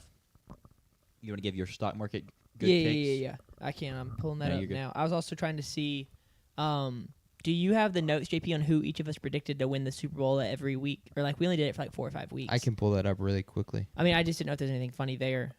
Since this is the last time we're going to talk about the 2025 season, get it all out, My best takes as far as the stock market goes, week 8, the stock that we sold or that we traded, Coach Signetti will be at Indiana next season. And as I explained, about the last segment, my criteria was that for this stock, in order for it to be a best take, it had to be something that I was different than the two of y'all. So if I bought, y'all both sold, or vice versa, and then I had to be very right or about it for it to be a best take. Yeah, Coach Signetti's going to be there next year. He just signed an extension, I believe. He's a very well-paid coach now. He double signed. Yeah, and y'all both sold that. Y'all both said that he would be out of Indiana, He made a mistake, man. out of where is Indiana? Bloomington. Bloomington. Thank you. He would be out of Bloomington come 2026. He's not. He's going to be there. So yeah, like I said earlier, even if it's not a great take, it's amplified to be a best take because I'm sitting next to people I was right while they are very wrong. So that makes it a great take by me. Week 8, we bought the stock we traded was A&M is the best team in the SEC. Y'all both bought that and I sold that, and I think I stand by that. Well, I would argue week 8 we were playing like the best team in the SEC, and was the reason I think I was right is because prior to Texas, y'all played what? 7 of the bottom 8 teams in the SEC. I mean, A&M's been catching so much slander from Sanders. these Marcel, recent the podcasts, man. schedule read. There's All a I'm saying question. is y'all played the bottom 7 teams or 7 of the bottom 8, beat them, and then play Texas, who's in the top half, and lose. Yeah, I true. feel like it's a hard argument to make to be like, yeah, we're still one of the best teams in the SEC, when you finally play a team who is a better litmus test than the bottom half, you lose. I mean, we played pre-dead LSU in Death Valley, beat them. We went on the road to Como, beat them. Good success. I would argue Great at that success. moment we were playing like the best team in the SEC, and we just peaked too early. Maybe that's massive. But copium. it did not. Who's playing? Who's the best team? Y'all bought the Who is the best team? Not who's okay, going to be the okay. best team at the end of the Okay, season. okay. It was very much Well, a present-day stock. I still had it. I Um, still have it as a best take, and you can't take that away from me. Sure. Because that's the only other best take I could think of. Because I didn't have a lot of great takes that I can remember. I'm sure. I'm sure I had a lot of great takes. I just don't remember them. It's too many to name. I've got one to give each of y'all credit. Oh, bet. After week 10, you guys each picked the Seattle Seahawks to win the Super Bowl. Sick. Bang. I, of course, picked the Buffalo Bills every single week except for the first one where I picked the Eagles. Now, do you guys, unless Jack could see it, I cannot see. okay, who did you guys have them beating in the Super Bowl post week 10? The Bills. No. Okay. It's not the same team, is it? You guys each had the same team. Oh, crap. Week 10. I don't even know what happened in week 10. Was it the Colts? Had they started their slide at that point? I believe I had was it just the Patriots? No. Okay. I would say I don't think I picked the Patriots to go that far. I know I didn't pick the Chargers, and I know they were in the playoffs. It must have just been the Colts. I think it was the then. Colts. It was the Colts. Okay, I knew it wasn't the Steelers. I knew I didn't have them going Yeah. that far. Yeah, I was actually trying to decide if I wanted. I had a great take about the Colts' second half of the season. I had them losing, I think, 7 of their last 8 games, and they ended up losing like 8. They ended up losing 8 of their last 9, and I had them losing 8 of their last 9. I also had them losing like 3 of their first 7 or something, and they did not do that. I had them Yeah. going 5-12. So I had the back half of the season right. I just didn't have the front half You right. had PSG, post Sauce Gardner Yeah. stretch of their I had the schedule, post Sauce correct? Gardner nailed. Which, let's be honest, I mean, my version would have been better for them because then they'd have a really good pick, and then they'd be looking at next year and they'd have Sauce Gardner. True. But that's only because I believe in extremes. I'd rather be like, Well, they wouldn't have a really good pick because they had to trade away to get Sauce. oh, that's true. The Jets would have another really good pick. Shout out but Jets. did you have one other best take? I had Miami making the College World Playoffs. Nice, nice. Which Yeah. isn't anything crazy, but if you do like think back to the start of the regular season, most people were like, the ACC is probably going to be a one bid league, and that one bid, like everyone was like, that's going to Clemson. Clemson's going to make it out. Clemson did not have that kind of season, and Miami did end up making the playoffs. Mhm. So I'll give myself credit for Yeah, that. you had him not just in, but you had him as the 6th overall seed for that preseason prediction, which we don't have to get into the rest of Yeah, those me and you predictions had for the Penn playoff. State and Clemson playing each other. But who didn't at that Yeah, point? I'm about to say a lot of people did. I'm not going to put that as a. I mean, that is a worst take, but like, it's not one fun to talk about because Y'all did not go out on a limb making Yeah. that take. Not really, Let me no. say that. I got 2 more. One of them a little quick one. I had the Lions to miss the playoffs and finish last in the division. Great take. Nailed I'm it. correct. They were 9-8. I had them going at one point I think 6-11, but I think it finished 7-10. I just thought the loss of the 2 coordinators would really, really hurt them. Ben Johnson loss didn't hurt them as much. They were still really, really good offensively, but maybe it hurt them a little bit in terms of the play calling in specific moments because there were a lot of games that they just kind of let slip. And they did finish last in the division. They did miss the playoffs.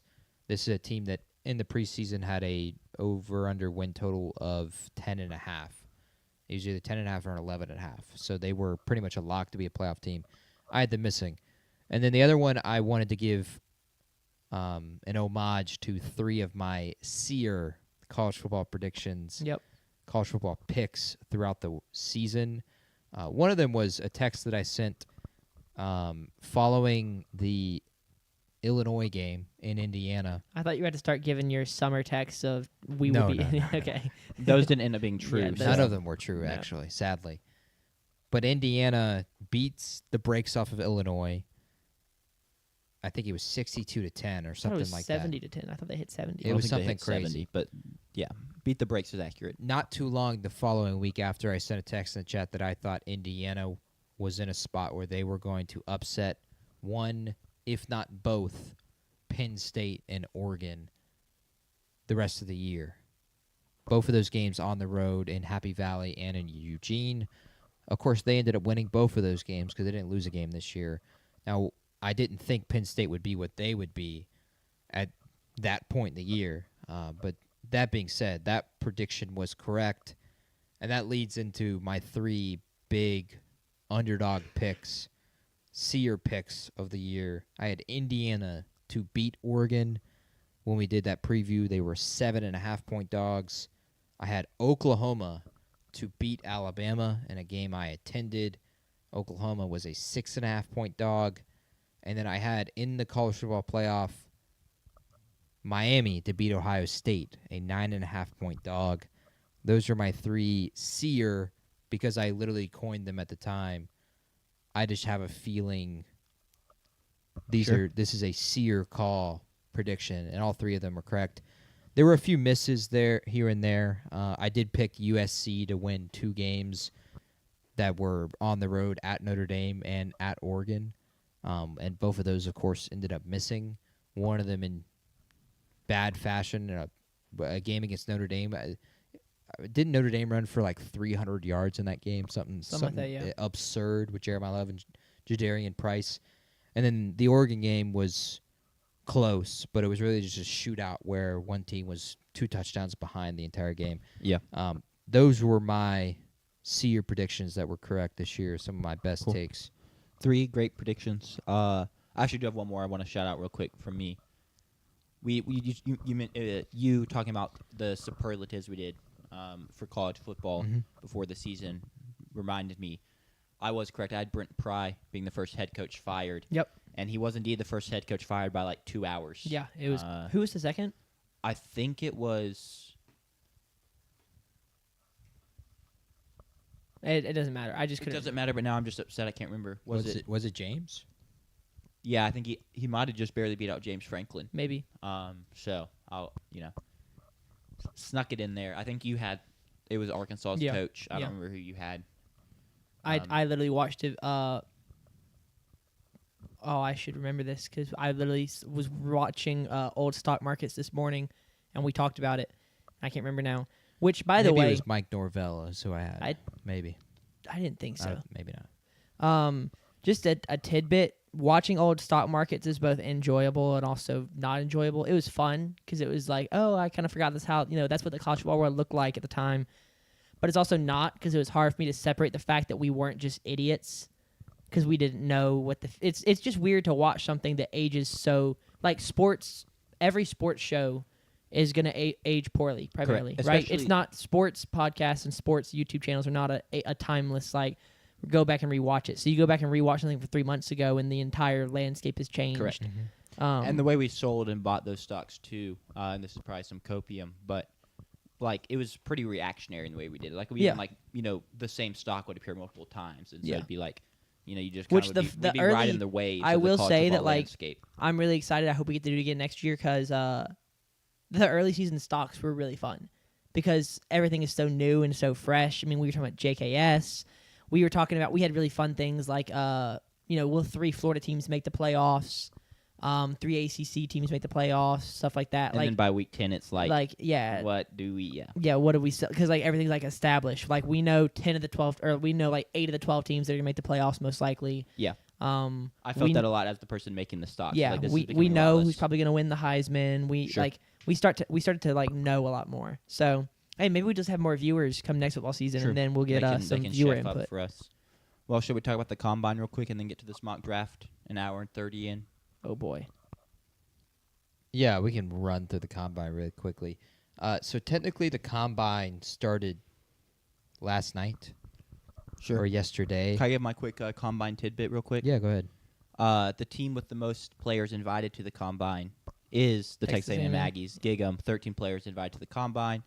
For all the really elite high school athletes watching this video, just go play for Mike Elko. He'll develop you, send you to the league. So, yeah, there you go. You can continue now. Sorry. The state's only invite is Brennan Thompson, right? Yeah. Yeah, if I'm not mistaken. I don't know how we have 13, to be honest. Like, I'm trying to, I think if I tried to run through and I don't know Who's if I the craziest invite that you can remember at the top of your head?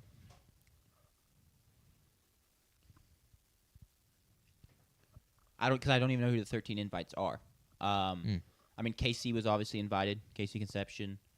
I imagine we had like 2 your offensive linemen. 2, at least probably 3, to be honest. And like Armaj Reed Adams, Trey Zune, and Chase Basantes probably all got invited. A couple defensive linemen definitely got invited. Le'Veon Moss got invited. See, I want to say Nate Borkischer's kind of a crazy invite, but then I see some of the other tight end listed, and like, okay, that's like, it makes sense. Crownover makes sense. He got invited. Did we have 4 offensive linemen? We did have 4 or 5 offensive linemen Yep. invited. Cassius Howe makes perfect Yeah. sense.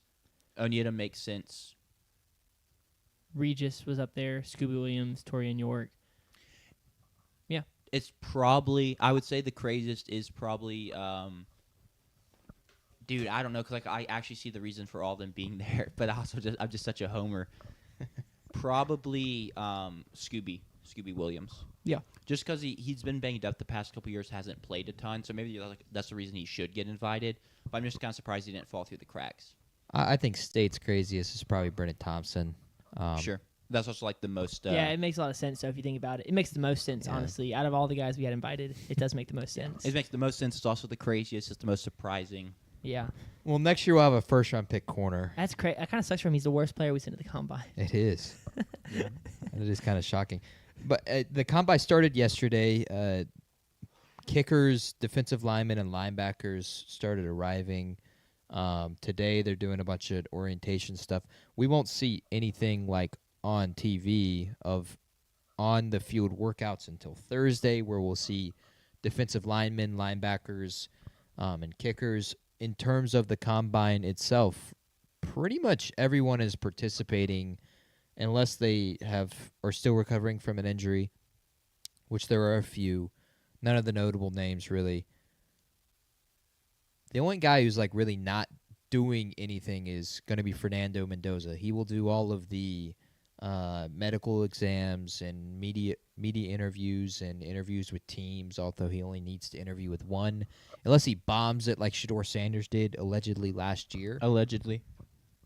But he will not be throwing. Fernando will not be throwing. He has kind of been set on this throughout the process of the playoffs and post-national championship, which makes me angry when people are surprised that he's not going to throw this weekend when have you just not been watching him and do you not understand his personality? He wants to throw at his pro day and throw with his receivers in Elijah Surratt and Omar Cooper and try to make them look good by having the number 1 overall pick quarterback throw to them specifically. Now, both of those guys will be at the Combine and will work out at the Combine, so they will get both that in the pro day.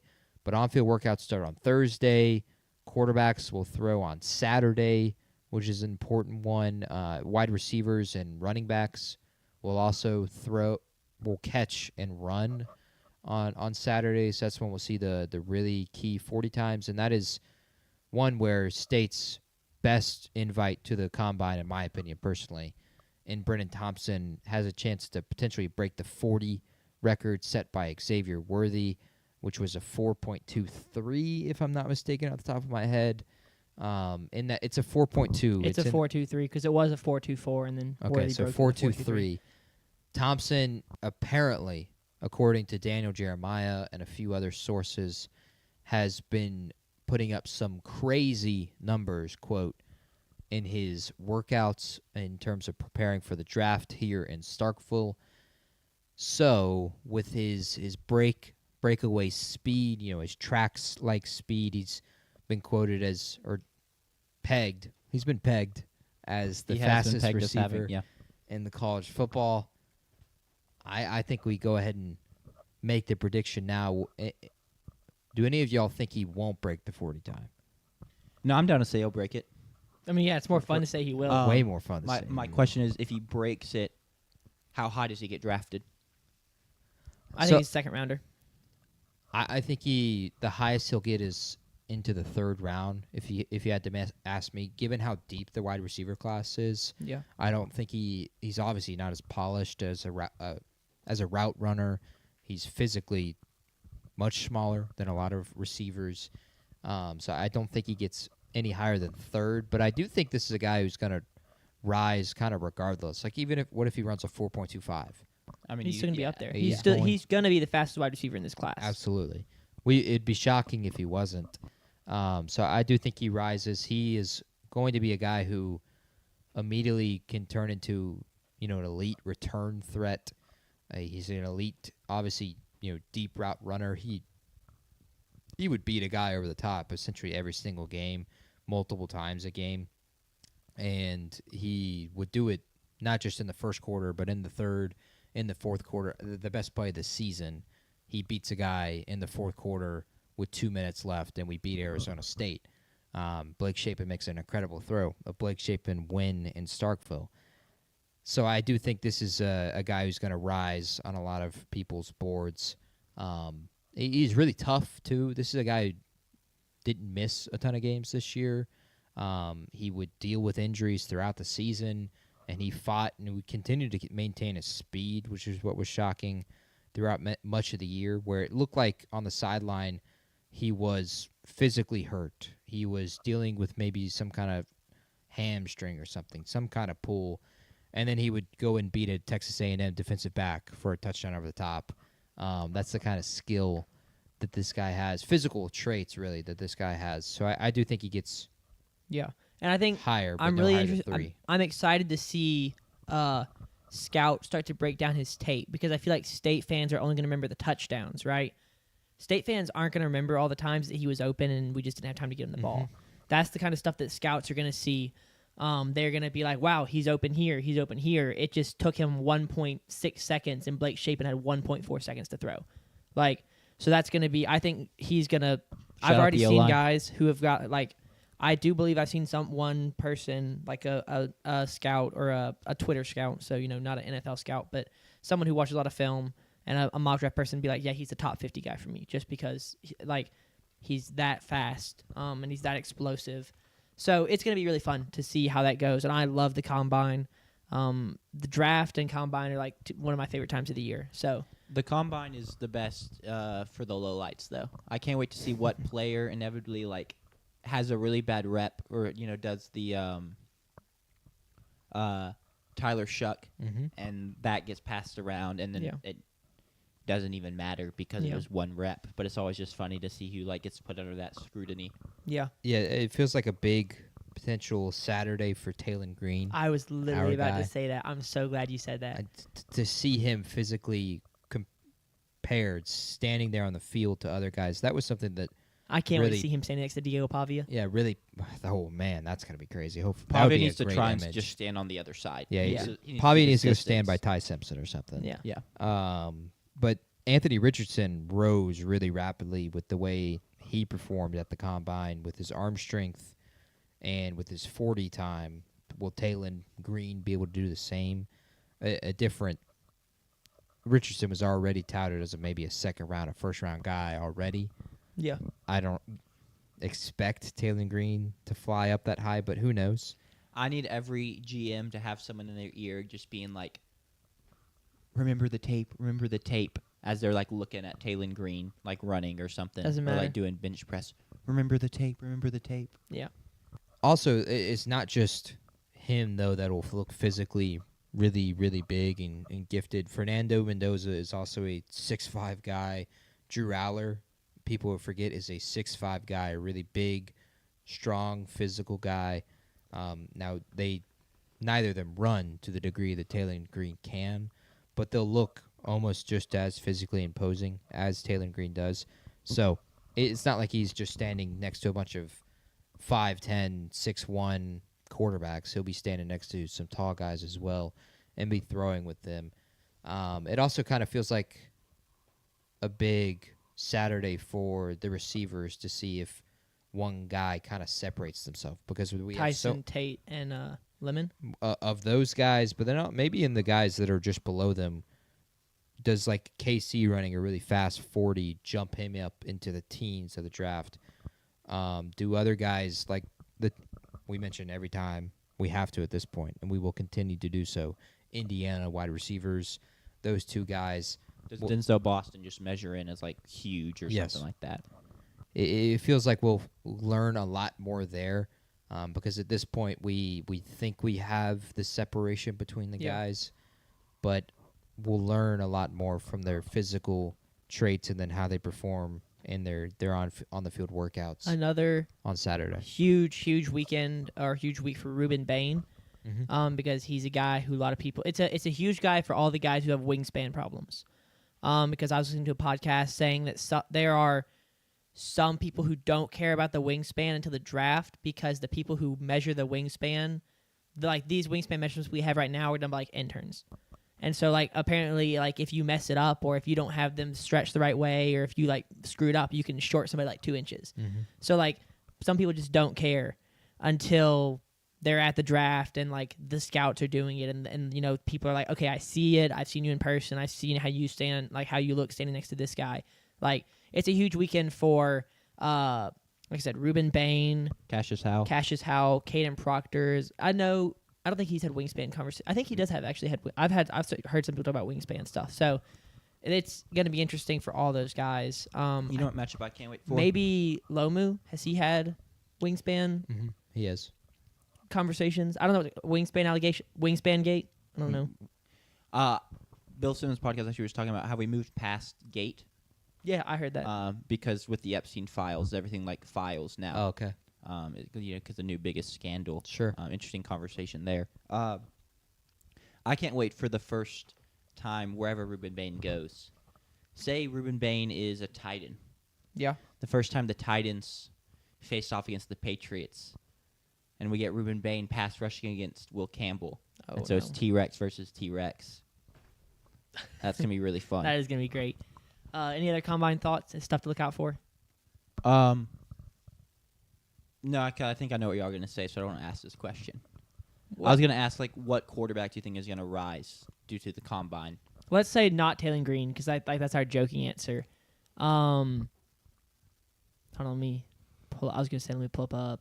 I know. I mean, I have my answer, so I'll go give what y'all think. Yeah. Garrett Nussmeier's mine. Yeah. I thought I've been a little higher on him in general, and I've bought into the fact that injuries kind of derailed his previous season, that he clearly was playing through some sort of abdominal issue, whether it was like, strained muscle, whatever it was. He just clearly didn't look right to me. I think he's someone that will perform really well in the interviews. Coach's kid, always been lauded as very smart, and I think I think he's just someone that will pop in this kind of setting. Maybe not because of like the big arm talent plays, but just the pure accuracy and footwork he'll be able to show off. He's mine. I fully agree with you. That would have been who I would have said if I was picked on first. I think Nussmeier might kill some of the interviews and help his case a lot there. So I do think he throws fine, but I think it's really going to be his interviews and his personality and the fact that he's a legacy, not a legacy player. His dad didn't play, but his coach, or his dad coaches, I should say, and has coached for the New Orleans Saints. I'm not, opposed. A lot of Saints fans have been, because he showed up, or he put on a Saints hat following his Senior Bowl performance, and when he's doing the interview as the Senior Bowl MVP, because he had a great Senior Bowl, he's wearing a Saints hat. I'm not opposed to the Saints drafting Garrett Nussmeier if it's the third or fourth round, of course. I wouldn't draft him in the second round, because I don't think you're guaranteed that Tyler Shuck is.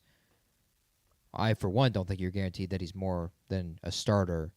I don't think you're guaranteed that he's even a capable starter yet, although he's looked great. He hasn't played a tough enough schedule necessarily to merit that yet. Sure. So I wouldn't even hate him as a New Orleans Saint. So Nuss, don't do so well and don't rise unless you're interviewing with your father and Kellen Moore. Yeah. I'll throw out a different name than Taylor Green and Garrett Nussmeier. I'll throw out Drew Aller. I feel like he's going to be a guy who maybe, like, I'm talking more about like the combine testing. I think, Nussmeier can have these great interviews, but I think I like the comp that you've given Aller is Josh Allen, right? He's a big guy, 6'5", 235. Like, he's just huge. And I looked, he has an invite, so as long as he's expected to be like fully healthy, I know he had that ankle injury like in week 5 or 6, and it might have been even week 7. So I don't remember exactly when it was, but as long as he's healthy and performing at his peak, I think he could go out and physically have one of the best combines. And he's got, the performances, right? The competition level playing at Penn State. He had the underwhelming first half of this year before he got hurt, but he's got the junior year. He's got the hype. People had him as QB2 in last year's class behind Cam Ward, ahead of Jackson Dart, before he decided to come back to school for his last year. So I'm going to go with Drew Aller as a guy who could really climb up. He's one of those guys. He's a lot like the Clemson guys, TJ Parker and Peter Woods, right? He's one of those guys who you go back 365 days and people are saying, well, in 2026, watch out for this guy to go first overall. That's Drew Aller. Watch out for TJ Parker to be the first edge rusher. Watch out for Peter Woods to be a top 6 draft pick in the interior defensive line. And then they have underwhelming seasons for underwhelming teams. But performance-wise, pedigree, right? Both those guys were 5 stars, Woods and Parker. I think Aller was a 5-star.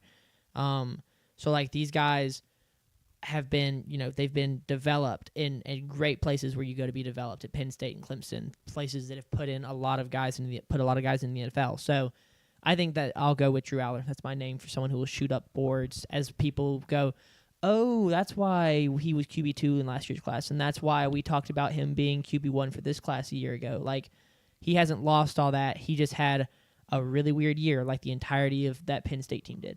Sure. I also will say, currently, according to the NFL website, it's a pretty low bar for him to rise. It has him listed as average backup or special teamer. Yeah. So yeah. The prospect grade, the 5.98. floor is low. The floor is low. But yeah, it's a good pick. Cool. We wanted to go ahead and do the mock draft. Yeah, let's get to the mock draft. Rattle through it. How do y'all want? You just start going, and if either of us have something to add on one of your picks, a big-time disagreement, or like just a note on one of the prospects, I think we chime in. But for the most part, you can just kind of start working through and just keep going. Any disagreements with that, JP? Just so, if all three of us said something on every single pick, we would be here a long, long time. Yeah. So, JP, you may want to lean to your left instead of your right, or else your face is going to be blocked out. There we go. All right. This is my first mock draft of 2026. I did one last year, but I don't think we talked about it on the show. I'm going to rattle through it for the guys semi-quickly, and then when they have disagreement or feedback, they will stop me and provide input. I've got it up there on the screen. I also got to pull up my notes because I already did this once, and I'm going to do it again live so that y'all can't see everything, in advance. It's got to be a live reveal for y'all's sake and for the viewers' sake.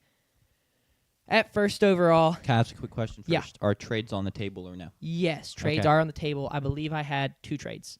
Wow, okay. Yeah, so not a whole lot. Like I said, I love trading back, but I only have 2 trades for this mock draft. First overall, it's Fernando Mendoza. I thought about making a I joke. can't believe we're a horrible pick. Yeah, I I mean, thought about making a No, joke, I'm just kidding. but I couldn't think of a funny name to say outside of a name that's going to come up later, and I don't want to spoil it because he was a name that was on my mind. So I'm going to move on. I don't think y'all are going to disagree too much with me there. I put in my notes, Raiders take Mendoza. Duh. They have a few weapons. They've got Brock Bowers. They've got Ashton Genty. They have Deontay Thornton at wide receiver. Is that right? Dante Thornton. But they allowed the most sacks in the NFL this year, so it's going to be a tough one for his rookie season. Yeah. He might get sacked 100 times this year. Maybe that's the reason to jokingly take Francis Mauigoa. Yeah. But, yeah, Geno led the league in interceptions this year with 17. And then for Geno, of the quarterbacks to start 15 or more games, he was dead last in passing touchdowns. And he only threw for more yards per game than some elite company. Cam Ward, which he still remained to be seen, but Jalen Hurts, and, of course, Bryce Young. Naturally, Yeah. Bryce. Not company you want to be with when it No. comes to passing yards per game. Geno was pretty poor from a quarterback play perspective. He's a potential trade target for someone that's looking for a veteran, but again, he's under contract for the next 2 years. Yeah. For a good amount of money. But it does sound like they've moved on. At number 2, the New York Jets. I have my notes. This is something we talked about, and I really liked the point that I was able to kind of make then. I'm going to reiterate now. They just need to draft really good football players. They spent years trying to do the whole positional value thing, build the offensive line. They invested 5 first and second round picks since 2020, and they still don't have a complete offensive line to show for it. Their tackles, Amon Membu, and Ole Fashanu. Thank you, Olu Fashanu, are good, right? They're both young. I believe Membu they drafted in 2025. Fashanu might have been 2024, maybe 24. Yeah. So they got the tackles hopefully figured out, but that interior is still just not great. I think they've got 2 free agents in there. So it just kind of is tough for them that they missed on Mekhi Becton. They likely missed on another offensive guard that they took. Elijah Vera Tucker. Yes, Elijah Vera Tucker. So that's just kind of 2 misses there, guys that they're moving on from after investing in. So now I've got them taking a really good football player, Caleb Downs, because I know that the positional value is not there, and I talk about positional value a lot because as the PFF guy, I believe in the stats and the data and analytics, all that stuff. But I can't care about that for the Jets right now. They need a really good football player. And I think Kyle Hamilton kind of paved the way for this. Kyle Hamilton was a late first-round draft pick by the Ravens 14. in 2020. He was picked 14. Was it 14? Yeah. Okay. 2022. He was drafted in 2022, I believe, and has been incredible there. And his ability to play all over and basically be the guy. It's kind of like in your classic, war movie, right? When there's a weak spot on the line, using your best soldier there to fill it, and you start winning the battle there, but then now you're weak somewhere else. So you got to but now we need you over here to fight this battle. That's what Kyle Hamilton's been doing for the Ravens defense, playing in the box, blitzing off the edge, playing out wide, playing safety both sides. That's kind of what they need Caleb Downs to do. And I think that there's a possibility he can be that dynamic, right? So last year at Ohio State, he played nearly as many snaps in the box as he did at free safety. He has the ability to do everything and do it everywhere. So Caleb Downs to the Jets. Yeah, the word that comes to mind is hybrid kind of player. He can play deep as the solo safety in a cover 3 or a cover 1, and he can also come down and play in the box. He can play as a nickel corner and be a guy who blitzes off the edge. Why corner or why defensive back is because I do feel like you make a great point in that they just need a really good football player. You, assuming you did not see Mel Kiper's 2.0 mock draft? Mm-mm. Okay, so you were the only one, along with Mel Kiper, to have put Caleb Downs as the New York Jets at 2 at this point. It was a big point that Mel made in his mock draft and his explanation on it. And it feels like with the Jets over the next 2 years, they have 5 first-round picks, 2 this year, 3 next year. They just need to get 5 cornerstone players to build a franchise. And that doesn't mean that they need to draft quarterback this year, which would be something we talk about a ton. But some stats as you picked a DB for the New York Jets. Of course, they had 0 interceptions this year, which was the first time in NFL history any team has done that. They allowed the most passing touchdowns in the NFL with 36, meaning quarterbacks against the New York Jets were 36 touchdowns, 0 picks, which is just diabolical. Disaster. And then the stat I sent earlier today in the yapping chat as I continue to do research on this draft, the Jets' opponents' drives ended in a turnover just 1.6% of the time, which is the lowest in NFL history. The next closest lowest percentage in NFL history is 3.9%. So we're talking a full 2.3% less in terms of drives that ended in a turnover. The Jets were terrible defensively. Now, Downs, not a big turnover guy, only had 6 picks in his college football career, but I do think this pick makes a ton of sense. A lot of people are going to mock edge rushers, and they have reason for that. It was him or it was Downs or Arvell Reese for me. Okay. The Jets had just 87 pressures this year, which was the lowest in the league. They also were not great at getting to the quarterback. So Arvell Reese makes a ton of sense, and it's why a lot of people are mocking him there. But I do really like this pick, and Caleb Downs at 2. Yeah. At 3, the Arizona Cardinals. The Cardinals have spent their first 5 picks last year on defense, and then 2 of their first 3 picks in 2024 and 2023 on defense. So they've poured a lot of resources there, and it's time to turn that to the offensive side of the ball. They've got wide receivers. They have Michael Wilson, who was a 1,000-yard receiver last year, and then they have former 4th overall pick Marvin Harrison Jr. It is too early to put the 3rd overall pick into another wide receiver with that kind of resource you have invested there. They have tight ends. They've got Trey McBride. Running back wouldn't hurt, but I don't think you can do it at 3. That'd be the highest running back has been drafted since Saquon was taken 2nd overall in 2018. And they need a quarterback, but none of them are good enough to go at number 3. So that leaves one position, and that is offensive line. Offensive line number 1 on the big board is Francis Mauigoa, and so that's who I will be going with. I've seen some people having this draft shake out entirely differently over the last 2 weeks, and it's been all offensive linemen and no wide receivers. I do not have it going like that. We'll get into how that works out later. But yeah, I've got Francis Mauigoa here because they need offensive line. Set yourself up for success for whoever's going to be the quarterback in 2027. Yeah, the team gave up 59 sacks this year, which was more than Geno Smith was sacked himself. I do think I'm curious, especially if Downs goes to, does Arizona, even pre-draft, consider trading back to get better value on this pick of whether it's Mauigoa or Spencer Fano's been put up pretty highly. Now he's been a top 10 pick pretty consistently in a lot of mocks. I wonder, even with the capital that they've invested in their defense, this was still a defense last year that was 29th in points per game. They gave up 35-plus points 6 times, that's more than 1/3 of their games. They were 27th overall in yards per game. and 48.9% of opponent drives ended in a score. That's second worst in the NFL. Are they tempted to select, if they are given the choice, one of the best defenders in Arvell Reese or David Bailey? Or are they a potential trade back target for someone who's trying to get one of those two guys? I don't think they're a trade back target because I don't think you want to risk missing out on Maui Noah.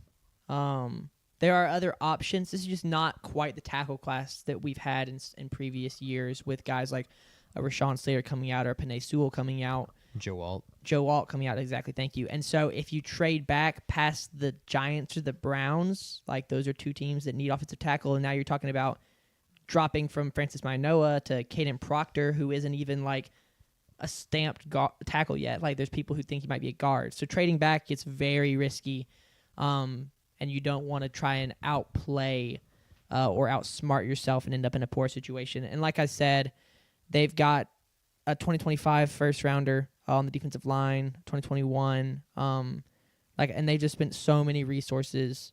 A 2024 first rounder, so many resources on defense that I think you got to go offense. I think it would be just not good to continue to pour into this defense and leave the offense untouched. Number 4, Jack. I thought you. No, I mean I think tackle makes so much sense here. Cool. I will say if you just love Arvell Reese, yeah, and he ends up being at 3, I'd be fine with that. But yeah, tackle's conventional. Yeah. 4th is my first trade. So I've got the Titans trading back with the Kansas City Chiefs.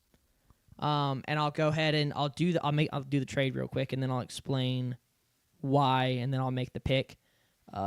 Kansas City Chiefs are picking 9. I'm not gonna worry about like the details. I think in my notes I had like Kansas City's first this year and first next year, and that worked in the PFF mock draft sim, but the details could be worked out later. I'm just gonna force one for one. Kansas City needs a weapon. I decided that's where I wanted to go in this draft. Kelsey's aging, and Rashee Rice is having those off-field issues that we talked about.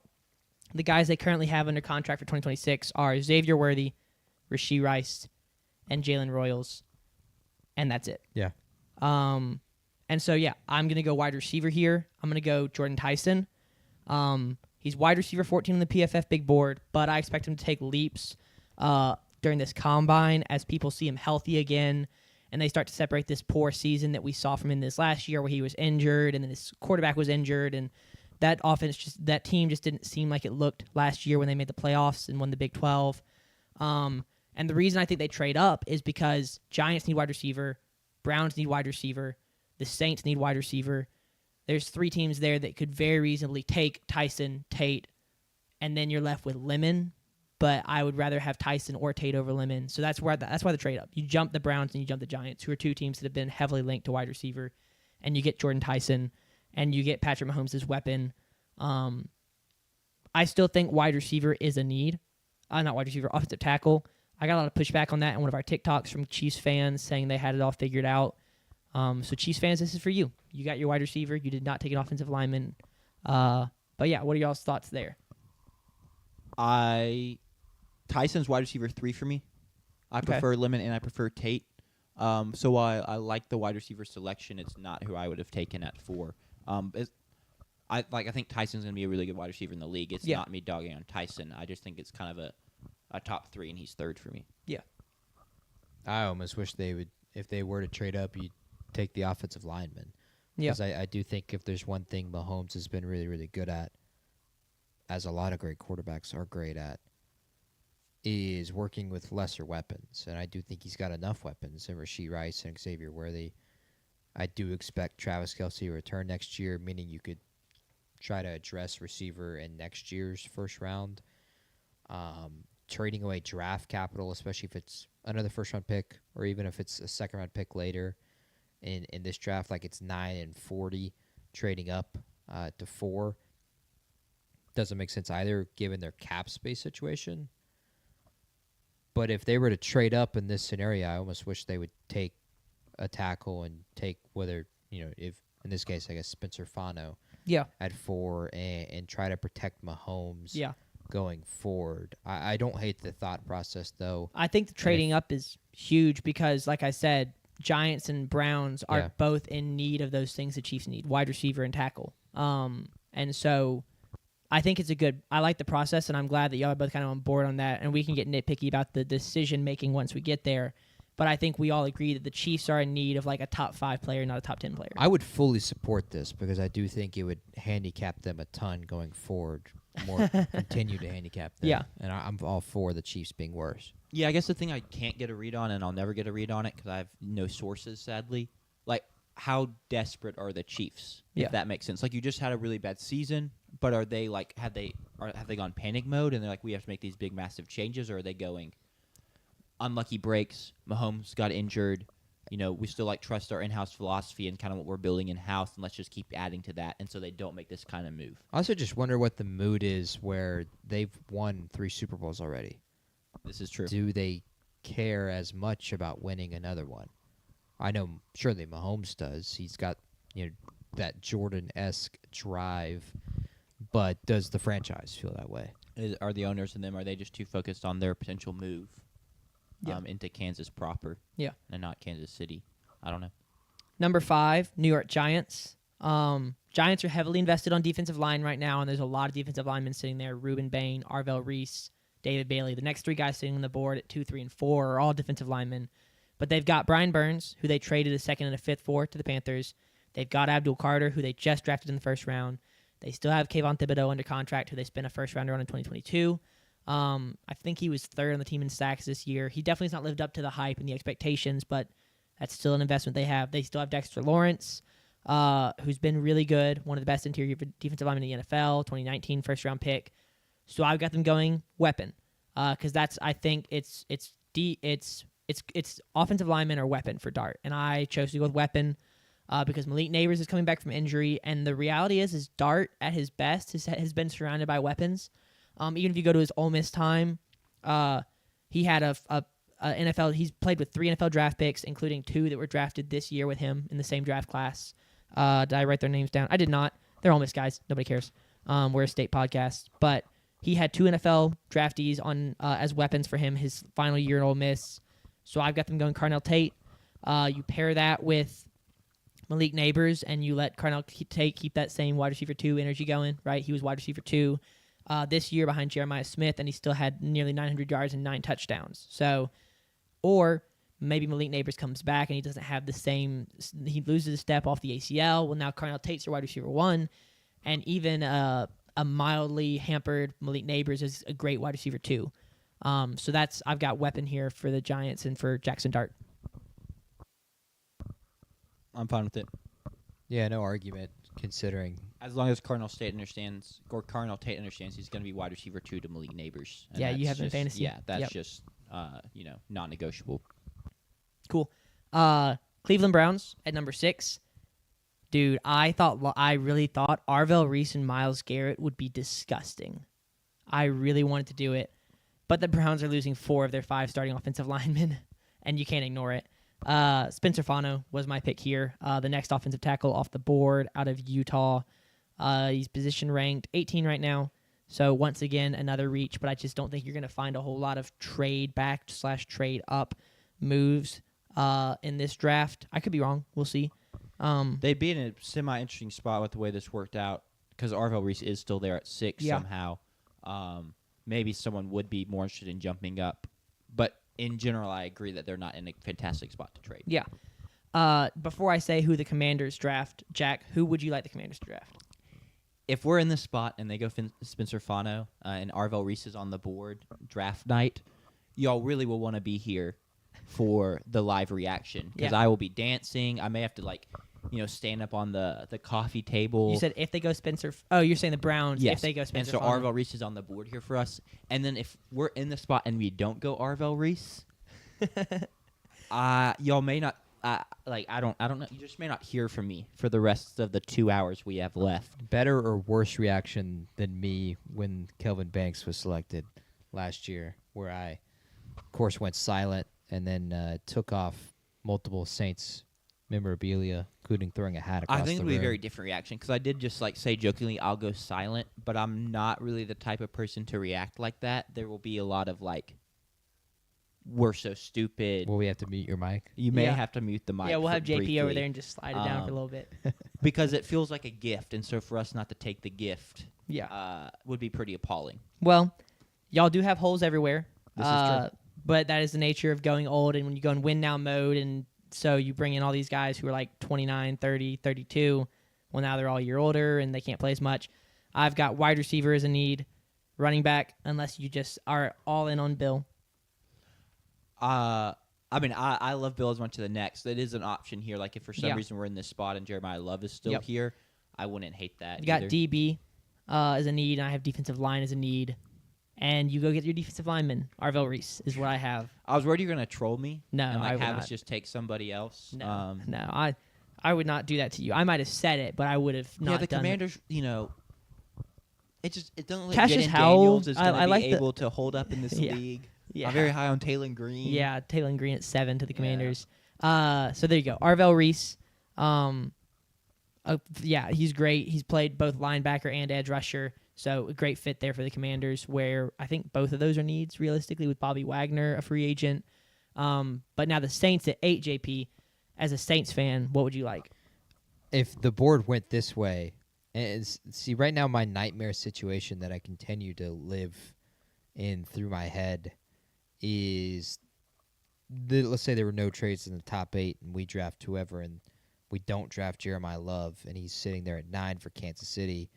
That's a nightmare for me. Yeah. No one wants to see that, and I don't want to be the reason that it happened. Because You have to we, apologize on behalf of to the rest of the NFL. Yeah, if on behalf of the Saints. No, because I don't think you do, because that's like blaming the kicker for losing a football game. There were No. 7 teams ahead of y'all that could have drafted Jeremiah Love. only really one, and I do think the Commanders would then be the other guilty party. Yeah. And so now Jack and I have to hold that burden Together. on the show I'm glad I can share it with somebody. for the next decade that we, allowed the guy He's a running back, I so was about to probably say, for the next Okay. 4 to 5 5 years. for the next 4 to 5 years that we allowed Bijan Robinson or Christian McCaffrey or Saquon Barkley to join the Kansas City Chiefs and Patrick Mahomes. But if the board went this way and Kansas City had traded up, I am ecstatic with either David Bailey or Jeremiah Love. Okay. I would not draft Mekhi Lemon, especially if the board went this way, because I do think there's at least two better players, football players than him right now. I do think that this pick is a pick that we need to have a cornerstone piece added because we just did that last year with Kelvin Banks.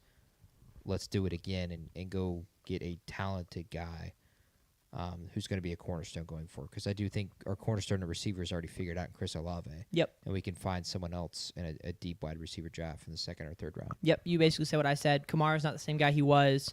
And the best wide receivers in Tate and Tyson are off the board. So I've got you getting who's arguably the 2nd best player in this draft behind Caleb Downs, Jeremiah Love. So there you go. You've got your Alvin Kamara 2.0. Not quite the same value as you got the first time. Y'all took him in the 3rd round, I believe. Yeah, 3rd round pick. So a little bit different approach to getting your running back. But you got him. I would be, ecstatic with this pick because to think about Kellen Moore being given the weapon Think of about what he did with Jeremiah Saquon Love. Barkley last year. Exactly. And the pass catching ability also for Jeremiah. I do think that as a guy who's cheered on Kamara for a decade now, that is something that or a little less Yeah, than a 9 decade. years, 2017. That is something, having a receiving back, I do think is also pretty dangerous and just fun, overall fun to watch. I will then be probably spending my 1st or 2nd round fantasy pick on Jeremiah Love next year. Yep. Love shot. At number 9, Tennessee Titans get they probably are the winners of this draft. They just picked up an extra pick and they're taking the guy who I think they would have taken at 4 anyway, David Bailey. He had a great year last year. He 15 sacks, which was the most in the FBS, and he's slightly older than Bain, but he does not have any of the wingspan concerns that Bain has. So I think that you've got to feel really good about this and feel good about his performance at the next level, given how productive he was at college. Y'all agree? You good? Perfectly Cool. fine with that. Yeah, I No. would have picked him at 4 too if they Yeah. had traded. Yeah, exactly. Well, I mean, it's a huge win for the Titans. And even if you don't, I think if you can pick up that extra pick and then you trade back and you get David Bailey or Ruben Bain is still there, I don't even think you can be terribly upset. You get if you get defensive back 1 off the board, Mansur Delane. Like, I think Sure. that the Titans trading back makes a lot of sense. And we talked about that in our last show. And someone in the comment sections was like, y'all don't know the Titans if you think they're going to pass on one of these guys. And I was like, if you think one of these guys is all you need, you are very wrong. Y'all need a lot more than that. So at number 10, the Cincinnati Bengals. Cincinnati Bengals, I actually, in my one mock draft that I did last semester, that I did over the fall for a little bit, I had them take Ruben Bain at, I think, 9 or 10, maybe 11, because everyone ahead of them, there were like 4 or 5 picks in a row that was already set at defensive line, and Ruben Bain slid. And this is when Ruben Bain was like just taking the world by storm as a junior. And now they get Ruben Bain again. They lost Sam Hubbard last year, just a month before the draft. Then they turn around and they draft Shamar Stewart, correct? Yep, that's the Aggie edge rusher they got. They get Shamar Stewart in the first round, and then Gig 'em. I still think they're going to go with defense despite that investment. Trey Hendrickson's a free agent. So some people say that Ruben Bain might have the wingspan problem, but I don't think that at number 10 you can be too upset about getting a guy who has production. He had 12 sacks this year, talent, he has power, he's got speed. He's got the ability with his size and speed to play outside versus tackles, or if you want to push him inside, he can take on a guard and do some nasty work. And he's also got youth. He's only a junior, and in this era of college football where guys are playing longer and longer, he's still young. He played 3 years of college football. He was a 4-star in a top 100 prospect in 2023. So he's a very young guy who will just have turned 22 when the 2026 season starts. So he's not a Anthony Richardson or Kyle Pitts young, but I think that the threshold is moving for young guys as college football and red shirts and transfers and court appeals and all that stuff changes the way college football works. All right. At number 11, the Miami Dolphins. Dolphins are losing 3 starters in their secondary to free agency. And right now on their depth chart, according to our lads, 2 of their starters are an aging Minkah Fitzpatrick, who I believe will be 30, and Storm Duck, who has played 400 snaps in the last 2 seasons as a rookie and a second-year guy. Elite name, not an elite ball player. Exactly. So the Miami Dolphins are going to go get the first cornerback off the board, and they're going to get Mansur Delane out of LSU. Delane had a really good season at LSU with 2025, 90.5 PFF grade, 0 touchdowns allowed, 2 picks, and 7 pass breakups with no penalties. At 6 foot 190, he has all the size necessary to go up against the wide receivers in the AFC East, because if you think about it, the AFC East is kind of wide receiver poor. You got the Bills, who don't have their guy yet. They don't have the guy. The Patriots, Stephon Diggs is either moving on or he's going to be in 32, 33. I don't think this is not the NFC East where you're facing CeeDee Lamb, AJ Brown, or Devontae Smith, or George Pickens, or Malik Neighbors, or Carnell Tate. It's not the NFC West where you're facing Puka Nacua, JSN, Marvin Harrison Jr., another wide receiver for the 49ers I'll get to later. But yeah, I've got them going defensive back, and that'll be something interesting because I haven't thought about that. It's really Garrett Wilson, and then maybe Jalen Waddle. Jalen, right? Jaden? I just drew up Jalen. Yeah, I should know that, and I psyched myself out. Jalen Waddle. That. Yeah, I don't know. As a Bama fan. Nope. Man, So- almost an A&M legend. Yeah. Agree there. Move on, number 12. The Dallas Cowboys. Cowboys offense, no reason to touch it, right? I think that right now, the one starter they have that might not be there next year would be George Pickens, but they're either going to franchise tag him or extend him. So they're going to return everybody. And so now you got to look at the defensive side of the ball, where they had the worst defense in the NFL, allowing 30.1 points per game. And so I've got them going Sonny Styles out of Ohio State. You plug him into that defense in the middle. He played 12-plus games, started 12-plus games in the last 3 years for Ohio State. And hopefully he's the kind of guy who's good enough that when you put him in there, he just raises the bar and raises the floor for guys like Donovan Ezeraku, Deron Bland, Siobhan Ravel. These guys who we've seen, especially Ravel and Bland, we've seen these peaks from them, but we've also seen some lows for them. I think that Sonny Styles, you could put him in there, and hopefully get the best out of all three of them, because it's something that it's like offensive line, where when you have a bad offensive line, even your good one or two offensive linemen can't play well. Same goes for defense. If you've got holes in a defense, it makes it harder for even your good players to play well. So hopefully raising the average in that linebacker room also helps the rest of the defense play well. Yeah, something that Sonny Styles is getting pegged as is his comp is Fred Warner, according to some people. Yeah. And when you talk about the speed that he has at a Mike linebacker position, he's not a guy who's just a big guy who's there to fill gaps. He's a guy who's there to play the edges and converge on the edges. When a tackle or a guard gets to the second level on him, he swim moves around them.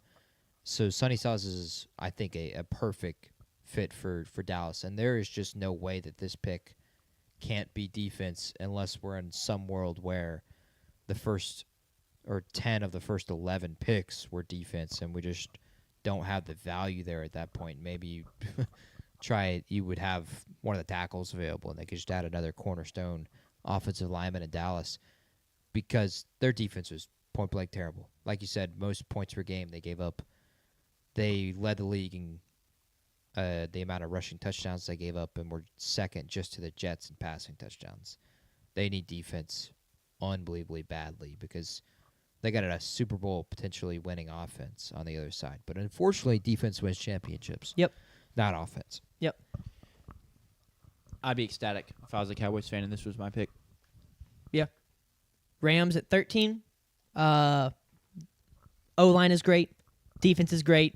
Time to get Stafford another weapon, either in the stead of Davante Adams or in addition to Davante Adams. And then planning for the future when, if Davante Adams is here this year and playing at the same high level, he will not be forever. So Mekhi Lemon, wide receiver out of USC, at number 13 to the Rams, because I just like that defense is so good. And like I said, the offensive line is fantastic. Maybe you make an argument that you get cornerback, you get the Emmanuel Forbes replacement. But, hey, let's be honest, Emmanuel Forbes' career trajectory has only been up since his rookie season. He should continue to improve as curves do exponentially increase. True. So, yeah, I know as a Commanders fan, Jack, you must feel really happy for him, seeing him succeed. I really have no ill will I know. to the guy. I have ill will towards the front office that made that pick. Yeah. At 14, Baltimore Ravens. They need help on their defense, and I really expect it to come, especially after they hire our defensive coordinator, Jesse Minter. Minter. Yeah. Yes. From the Los Angeles Chargers. And they have not been able to come out swinging the last 2 years, starting out both years as a statistically awful defense. And so Peter Woods is a guy who just a year ago was talked about as a top 5 pick in this year's draft, but a down year for him and for everyone else at Clemson has pushed him all the way down to the mid-teens as far as expected to be where he'll be drafted. So Peter Woods to come in and play interior defensive line for the Baltimore Ravens, and hopefully going forward they have a little bit more success. They start out the season strong and then finish the season strong, as opposed to starting out like 1-5 and then figuring it out halfway through, which they didn't do as much this year. Lamar Jackson getting hurt that. But Peter Woods, defensive lineman. I like it. Love it. Go Tigers. At 15, the Tampa Bay Buccaneers. If there was a wide receiver here, I almost would not hate it. All right, Mike Evans is a free agent, and it'll in part depend on what he decides to do. People have talked about him to the Patriots. People have talked about him to where else have they talked about him to? Some other teams that need wide receiver and they're in win now mode. I think he'll come back. I hope he comes back because he feels like a Buck, and that would be really sad to see him leave at the end of his career. So they're not going to go wide receiver. Instead, they're going to go a guy who I like a lot. They've got 2 defensive linemen who are pending free agents.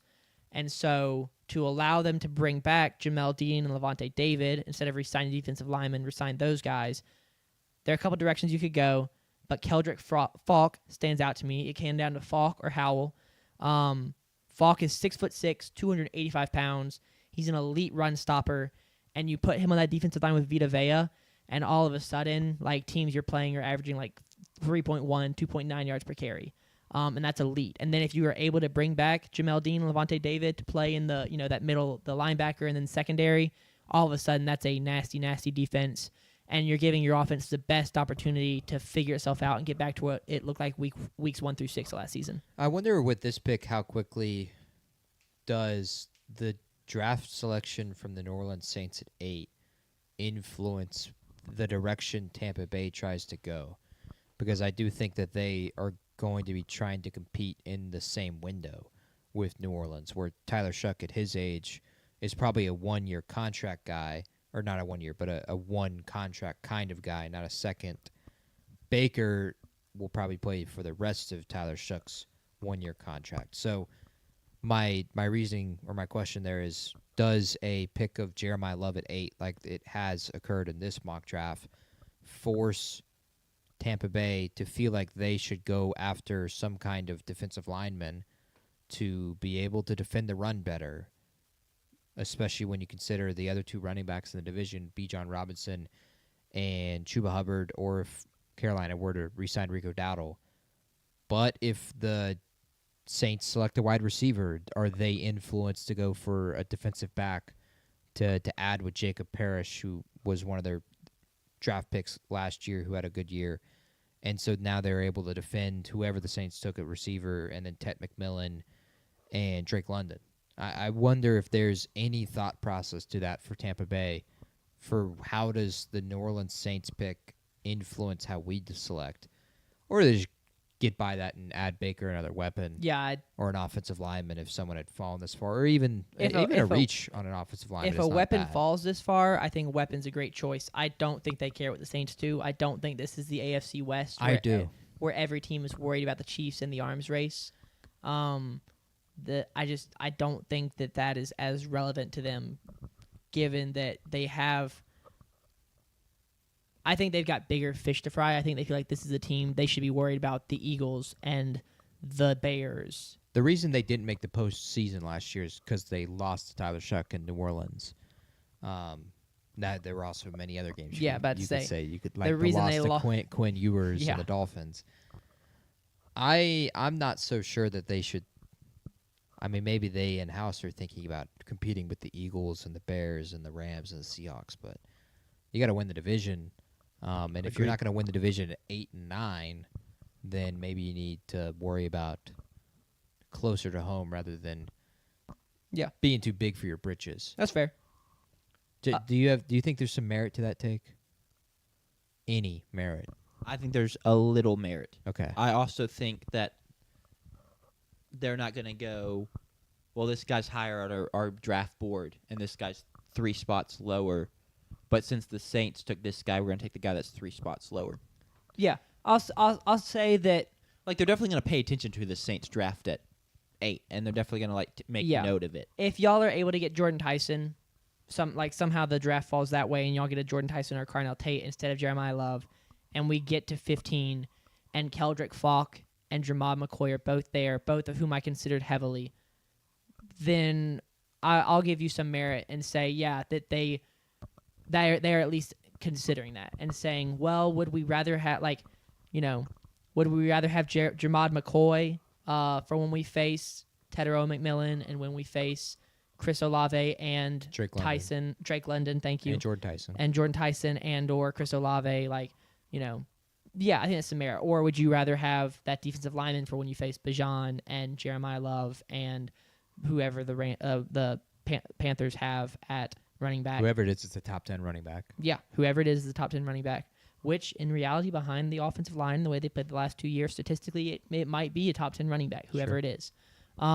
which is wild. But that's given my flowers to the Panthers offensive line, the work they've done. But at 16, after that sidebar. I'm using that take on draft night. Okay. Fair enough. If they go the same way. Like if it's Jeremiah Love and they go defensive lineman. As a Saints fan, you definitely should. Yeah. I will. In my Saints apparel. At 16, the New York Jets, they need another good football player, right? That's what I said. Don't care about positional value. But here they get a position that is of great value. They get wide receiver.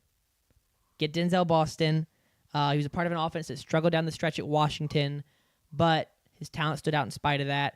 I think he might be one of those guys who has a similar career arc as Luther Burden or Tedero McMillan. Fantastic sophomore year, and then the junior year, something just doesn't click, but he's still talented, and we know that. So you pair him with Garrett Wilson, and then you give the quarterback of 2027 a chance. I don't know who that's going to be. Neither do they. Nobody does. Probably Arch Manning or Dante Moore or DJ Lagway. Who knows?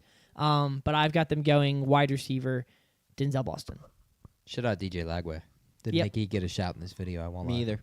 I think we talked about him earlier today. It may have been on this segment. I can't remember. No, it was during the good takes, bad takes. You're talking Ah. about how the next class Yep, may the next class. The next class is going to be the one.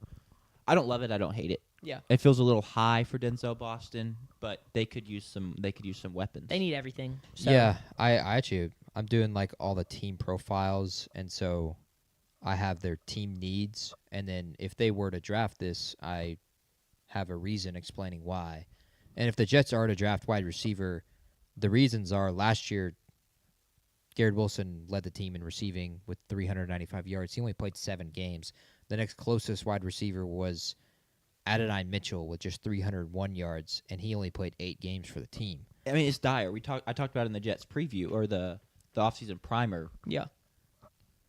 last Thursday. Like it's a big need. Yeah, they had the least passing yards in the NFL with just 2,385.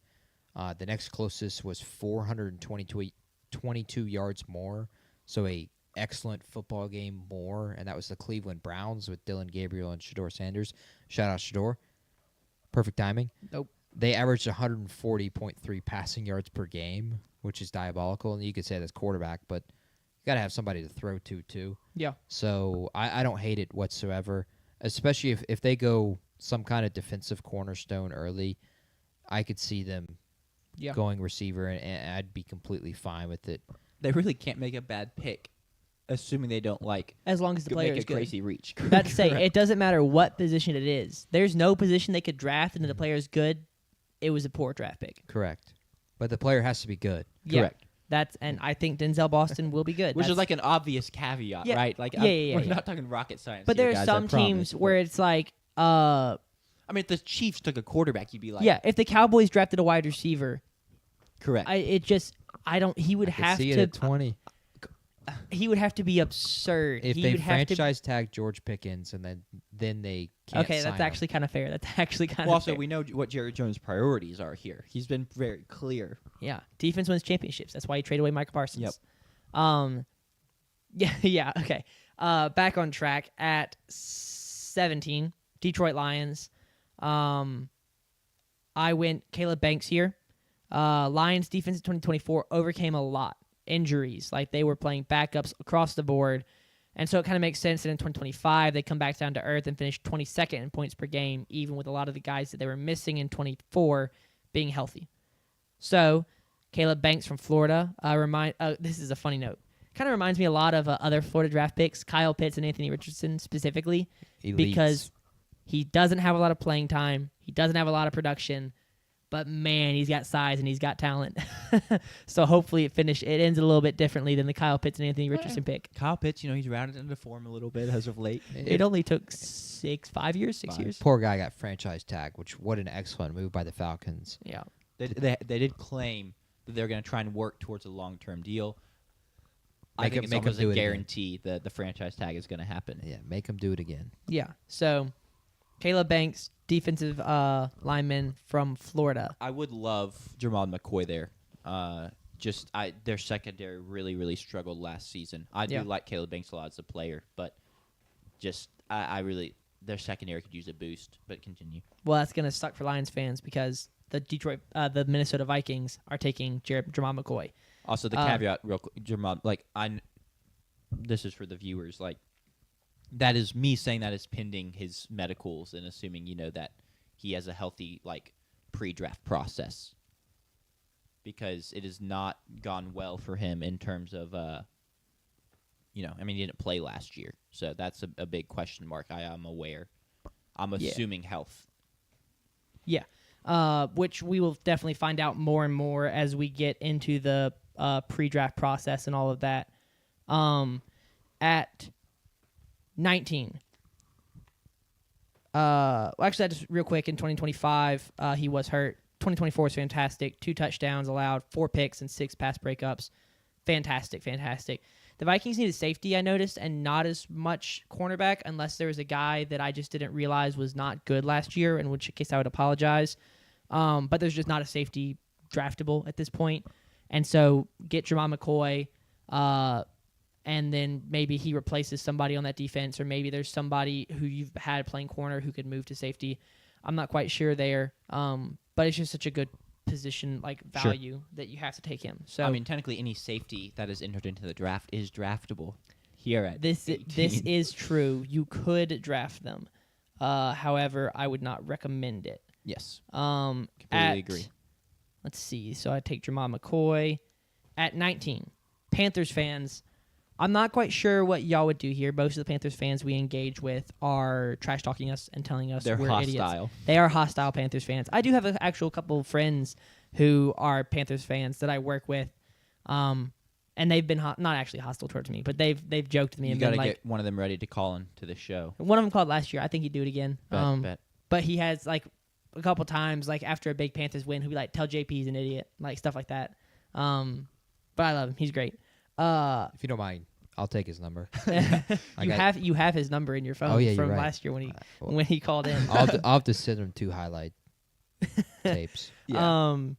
But at 19, I wasn't quite sure what to do. So big need is, according to PFF, is wide receiver, defensive lineman, linebacker.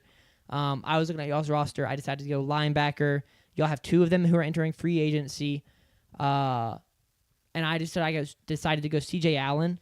Another option was maybe there was another option. Am I mistaken? I am mistaken. That's for later that I'm talking about. But C.J. Allen feels like a little bit of a reach, but he's the highest rated linebacker on the big board, and I just don't see them going wide receiver, because wide receiver right now would be Casey Concepcion. I believe would be the next guy up. Yeah. Which that's way too much of a reach.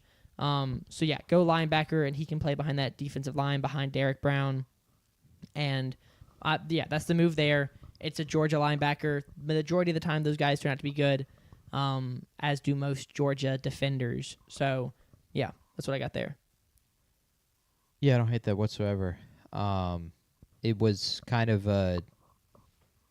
they were as far as the team goes, pretty good at forcing turnovers in key moments, but we just talked about it earlier in our best and worst takes of the season, which if you haven't seen that, go back and watch that video. Or if you're still watching the pod, of course, you've already seen that. But they don't have a lot of playmakers across the board, and a lot of household names and cornerstones. I'll use that word for the 5th or 6th time in this mock draft. And I think C.J. Allen has the traits to potentially be something like that, where now they will have a guy at all 3 levels. Yeah. A guy in the defensive line, a Derek Brown, C.J. Allen, and then a corner in J.C. Horn. So I don't hate this pick whatsoever. I was really, last year, a big proponent of them selecting Jalen Walker, and it was something I really feared as a Saints fan, that they were going to take Jalen Walker before we could. Sadly, we didn't end up taking Jalen Walker, and he fell in division to Atlanta. I think C.J. Allen coming back around is the right kind of pick in this spot. I don't think investing in a wide receiver makes a ton of sense, because again, for the 1 millionth time, don't think the quarterback is set there. And so I wouldn't put a weapon there. Then you decide next year Bryce Young isn't the guy, and now you have to go get a quarterback, and now your receivers are 1 year older and 1 year closer to paying them. Yep. I think you establish defense. Yeah. And C.J. Allen is a fantastic run defender as well. He has a very low missed tackle percentage and a high PFF run defense grade. He started the second half of his freshman year, so he's got a lot of experience as well. In his junior and senior season, it was an 88+ run defense grade from PFF. So fantastic run defender. At 20, the Cowboys continue to get defense. They're 24th in the league in total sacks last season, and so drafting another edge rusher to pair with Donovan Ezuraku makes sense. So they're going to go Cassius Howell, who had 12 sacks last year, including 9 of which came in SEC play. I'm not going to say the thing about their schedule, but yeah, Cassius Howell to the Cowboys. And I know, Jack, I think at one point we saw a mock draft or talked about him going at 12, or something, maybe to the Cowboys there potentially, or maybe even to the Ravens, and you said you felt like that's a little high, would you say that you're a lot more comfortable, like you think if you were a fan, you would rather see him like the 20 range? I think the 20 range is good for him. I don't love the spot with the Cowboys,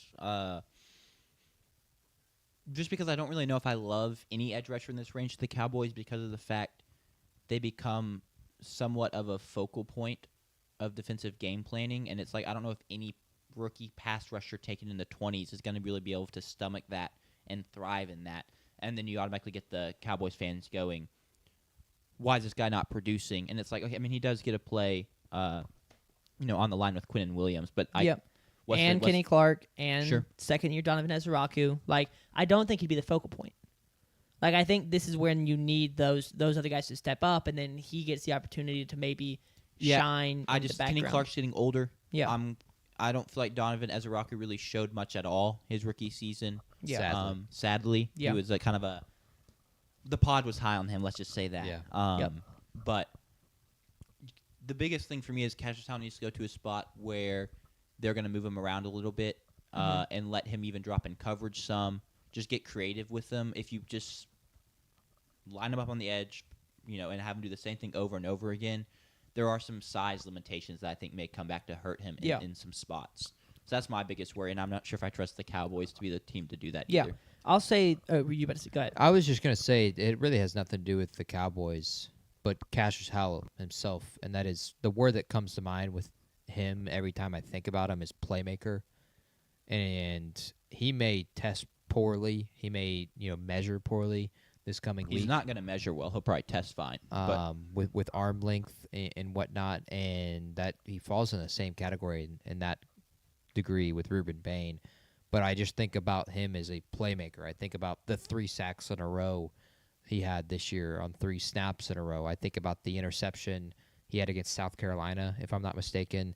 I think about a playmaker, a guy who is there to change the course of a game with one play. I think about his sack at LSU in Baton Rouge that I thought was like a really big statement point early on in that game.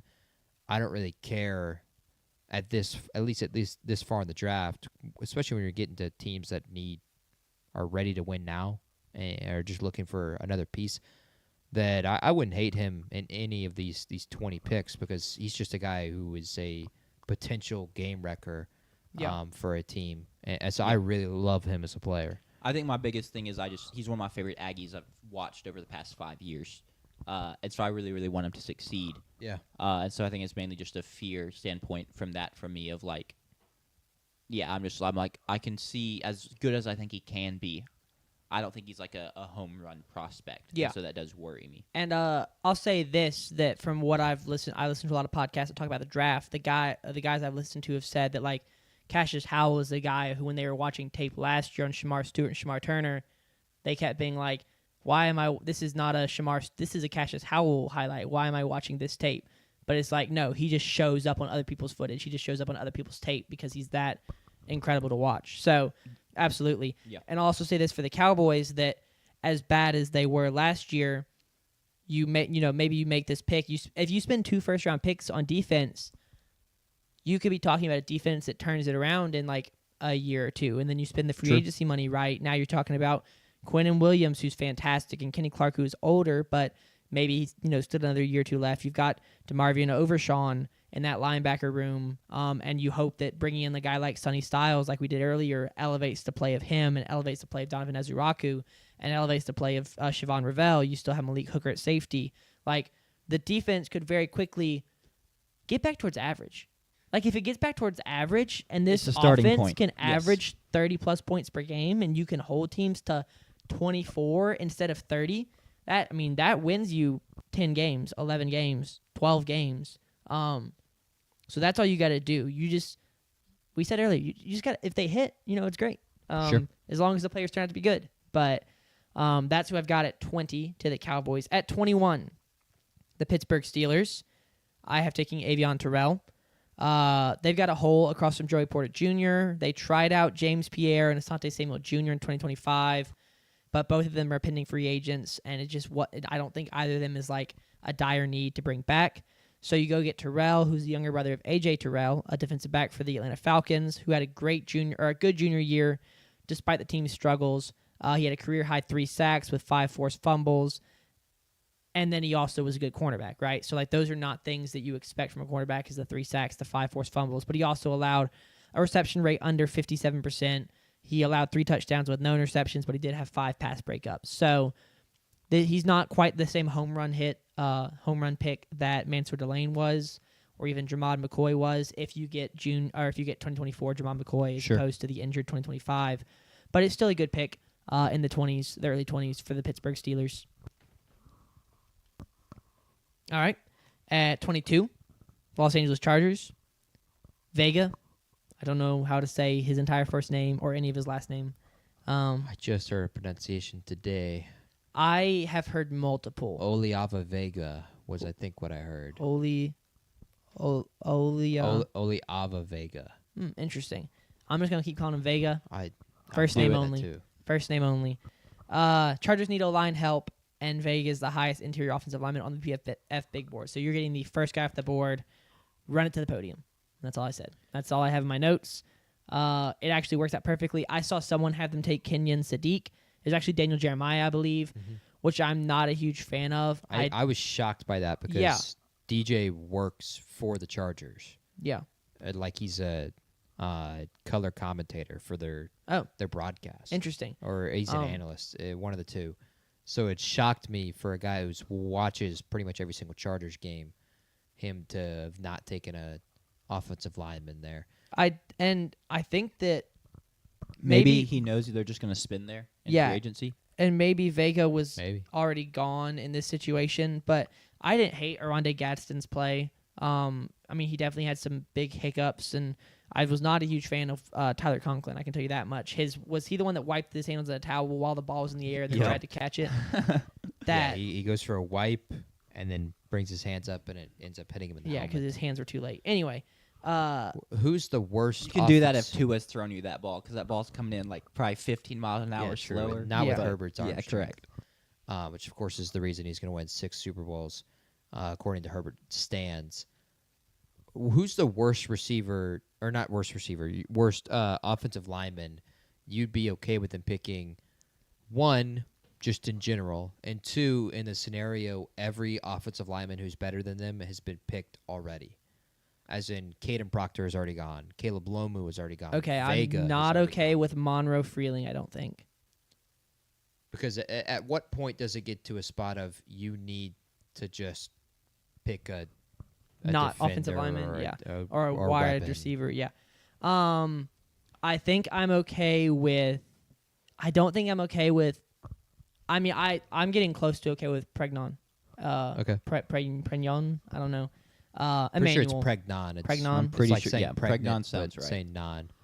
I think I wouldn't hate Pregnon at 22. Maybe you try and trade back and get him at the beginning of the second round. But that's where I feel about interior offensive linemen. Although, with our starting center just announcing that he was retiring, which is, terrible to hear. Bradley Bozeman. Oh, no. Yeah. Maybe centers on the board, but I think you get Connor Lew in the second round. So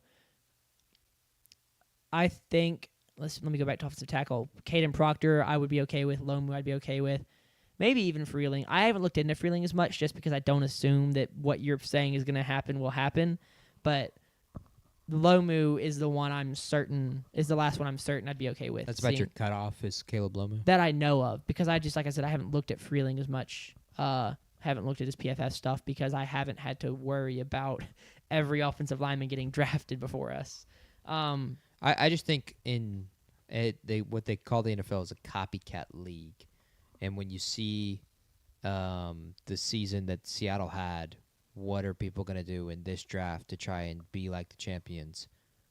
Draft defenders who are athletic freaks and draft an offensive lineman and bolster an offensive line. Seattle had a completely home-built offensive line. Like no one on their offensive line who started, their starting offensive linemen in the Super Bowl were brought in from another team in the NFL. they would only been Seahawks. If anyone feels like, who did they draft last year from one Gray of Zabel.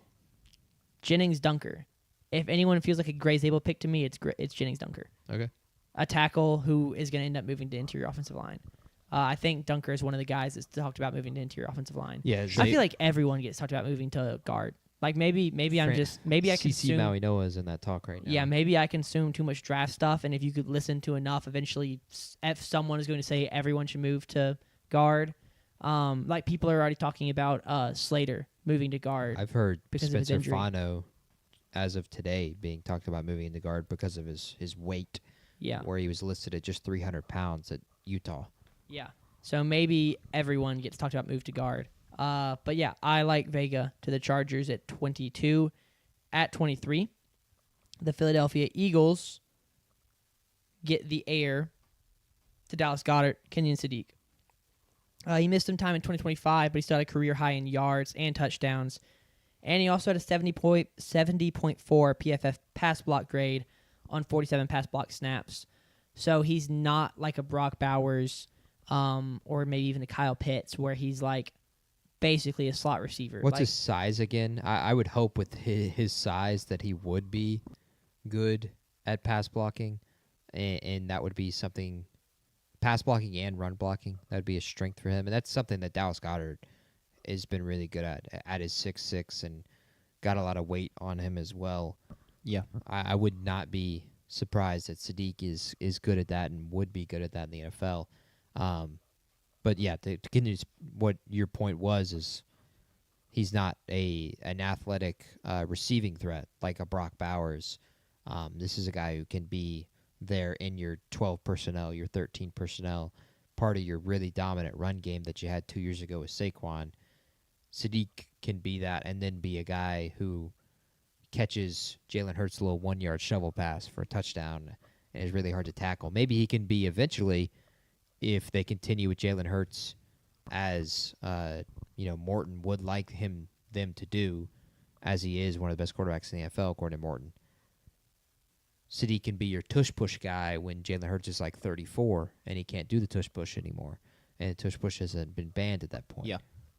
He is 6'3", 245.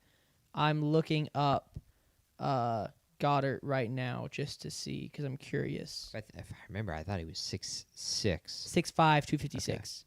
So a little bit smaller, a couple inches shorter, and about 20 pounds lighter. But he puts on that weight in NFL. He's the weight room. modern-day physical tight end, too. Yeah. Sadiq puts on at least 10 to 15. Oh, what did I say? 235? He's 245. Okay. So he's 10 pounds lighter, 2 inches shorter. And I don't know the exact, weight to height ratios, but that he might even be a little bit stockier then, because he was only 2 pounds, 10 pounds lighter, but 2 inches shorter. He might be carrying a little bit more. I mean, he's not small by any means. And once he goes to the combine and gets measured, he'll add an extra 3 inches or something. Who knows? But yeah, I've got Kenyon Sadiq going at 23 to the Eagles. At 24, the Browns reap the benefits of excellent process by them trading last year with the Jacksonville Jaguars from number 2 to number 4, and they end up getting Mason Graham, who had a good season. At 6 overall, I think they had to reach a little bit for Lomu, but at 24, Caden Proctor falls into their laps. Proctor's another guy who has had arm length concerns, and he could move him to guard, but one of the benefits of the Browns losing 4 offensive linemen is that he could play center for all they care, and they still need him. Like, that's when you suck. As long as, like we said about the Jets, if the guy is good, he's going to play. So Caden Proctor at 24, he can play tackle. He can play guard. If he can play center and he's good at it, he can play center.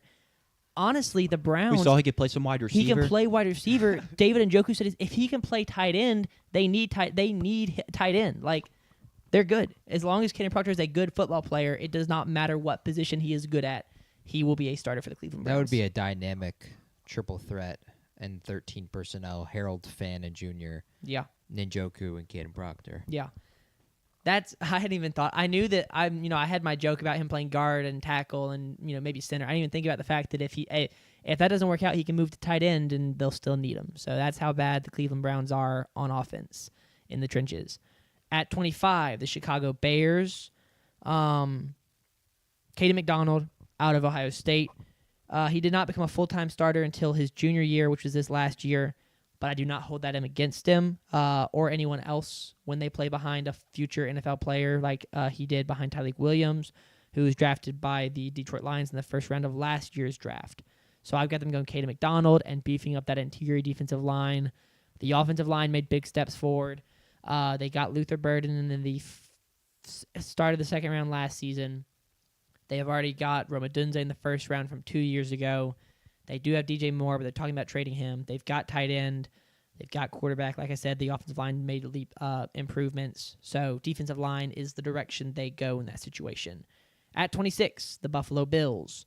Need wide receiver. But the best option on the board is Casey Concepcion, and he played primarily slot in college. And they've already got a guy who does that, and whose name I'm drawing a blank on. Khalil Shakir, thank you. I couldn't remember which one it was, but I knew that it was the guy they already had on the roster. So I just don't see them drafting a 5'11 guy because they already did that with Keon Coleman. They brought in the guy who played slot in college to play X, and it did not work. Yeah. And as much as the GM can spin it, apparently, there's no way he could spin that and be like, I really wanted to draft somebody else, but they made me draft Casey Concepcion. Your logic is correct. In Casey's defense, he plays bigger than his size. He's very good at being physical. Yeah. Attacking the ball at the catch point. Your point still stands, but just defend my boy. Yeah. So the last few years, they've rolled through guys who were good at edge in 2015. They had Von Miller for a period. They had Joey Bosa. Right now, I believe he's a free agent or a pending free agent. He is. And so now it's time to get an edge rusher whose best years are ahead of him instead of behind him. Enter TJ Parker. I've already talked about several Clemson guys, Terrell, Peter Woods. Parker was talked about as potential edge one in this year's class just a year ago, but then the 7 and 6 season tanked his draft stock and his teammates. But I think he could still grade out very well when the combine comes. He's one of those guys where once you separate him from the record and from the performances on the field against other teams and surrounded by his teammates, and you just look at the prospect, I think he's going to be a really highly valued prospect. So TJ Parker is the next edge rusher for the Buffalo Bills, as opposed to, I don't know, who would be next after Joey Bosa? Of edge rushers, Greg Yeah. Rousseau. No, I'm saying like if they continued their trend, who's the guy that was good in 2019 but isn't now? Because they got, like I said, Von Miller and Joey Bosa, who were both really good. Khalil Mack. See the next guy? Maybe. I think he maybe has a little more juice. It's hard to tell. I don't know. Von Miller had a good year for the Bills, and then he tore his ACL. True. I think Khalil Mack fits the mold. As a Chargers fan, I intend to want to keep him. So I like the defensive pick, and specifically someone who can play in that front seven and on that front four in TJ Parker, because this is a Buffalo team that, yes, they would love to add Josh Allen a weapon, but they were a bottom 3 rushing defense in the NFL. In fact, they were 3rd worst in yards per carry and 5th worst in total rushing yards they gave up last year. They could not stop the run.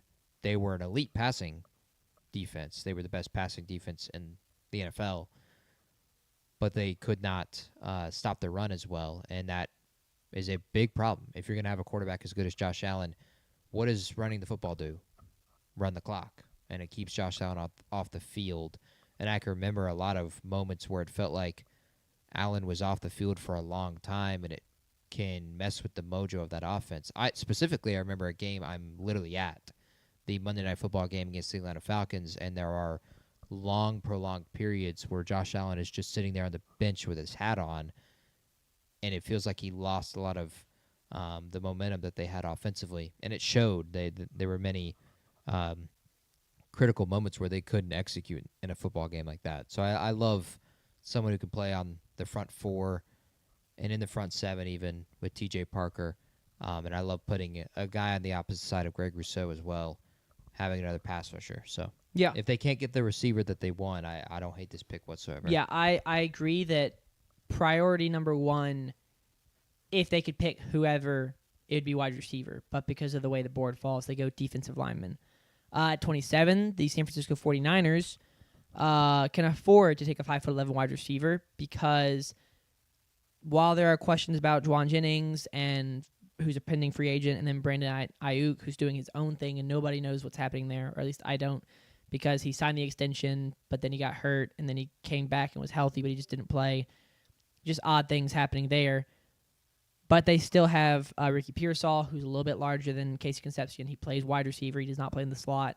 So Casey can come in and play that slot. He can play to his size. Jack, like you said, play a little bit bigger, but he can still play that slot and not be worried about having to be pushed outside somewhere he's not been as effective or has not done as much, because you don't want to do what the Bills did with Keon Coleman.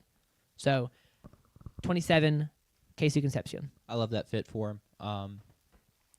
Nice little bonus to KC is, I mean, this is not what you want out of a first-round draft pick. This is like bad case scenario, positive spin.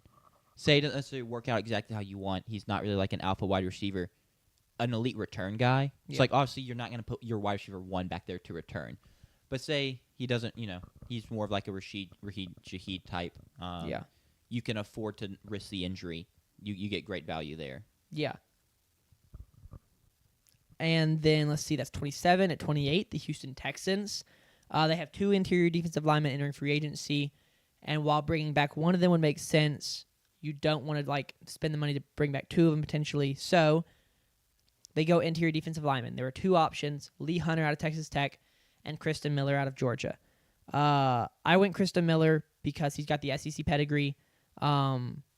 Miller started several years, Hunter started for several years at UCF before transferring. He's only played 1 year at Texas Tech.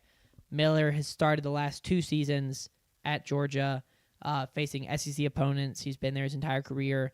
So I just kind of gave the nod to the guy that's faced a higher level of competition for his entire career, and only played, I believe, 3 years, so he's younger. I think Hunter's a 4th or 5th year guy.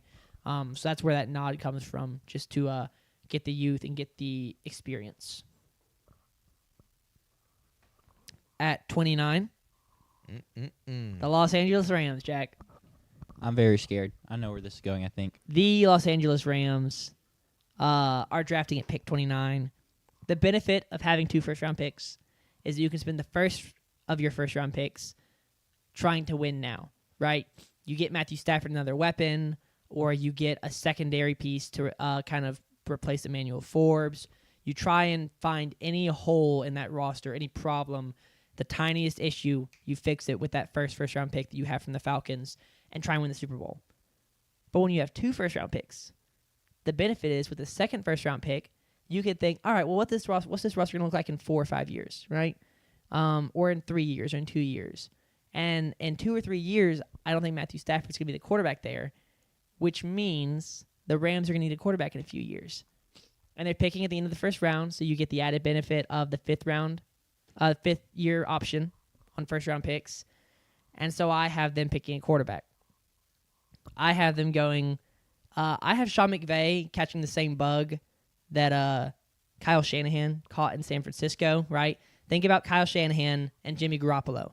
They go to a Super Bowl. They win a lot of games, but they can't get over that hump. They can't win the Super Bowl. And then enters this athletic freak, this raw guy that he thinks that he's got the toxic relationship bug where it's like, I can fix him.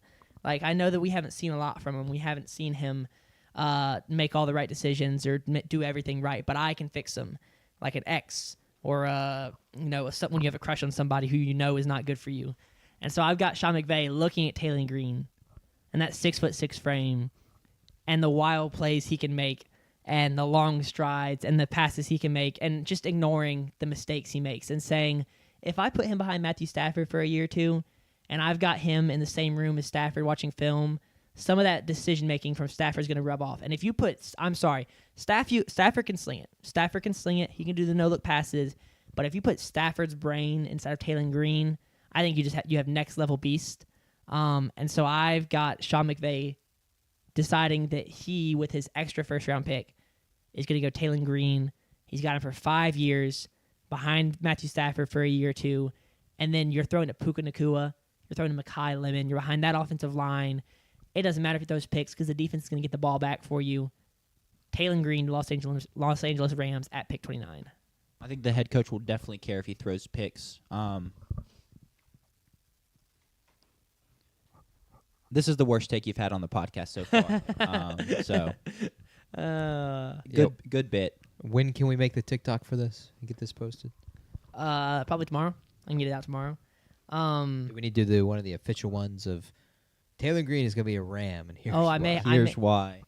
I may have to do that, just to make it a little bit easier to edit.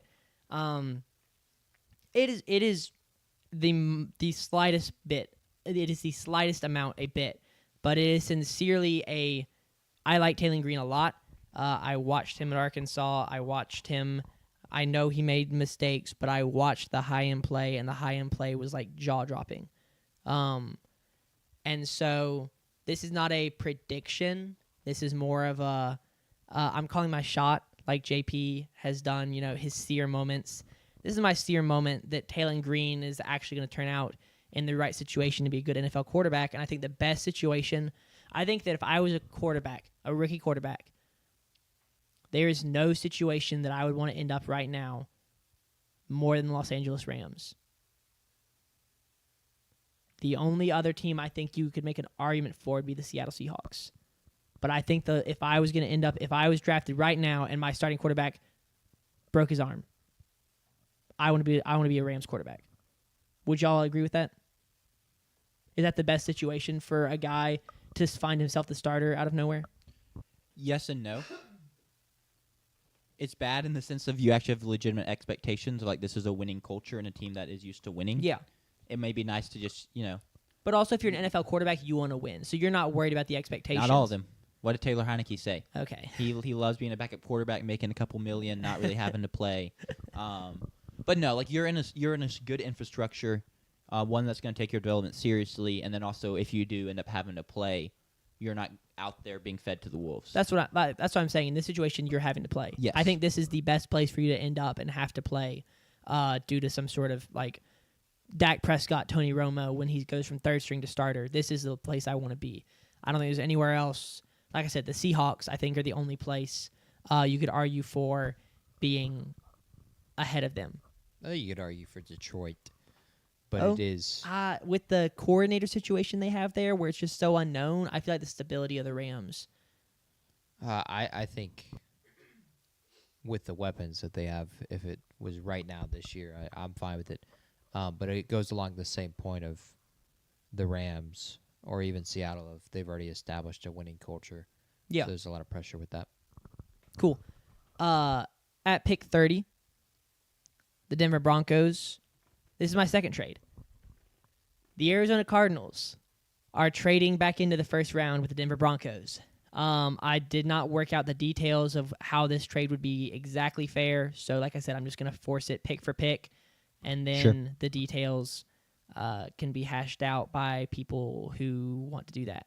But with the 30th pick in the NFL draft, it wouldn't be expensive, by the way, I don't think, because they're only trading up like 4 picks.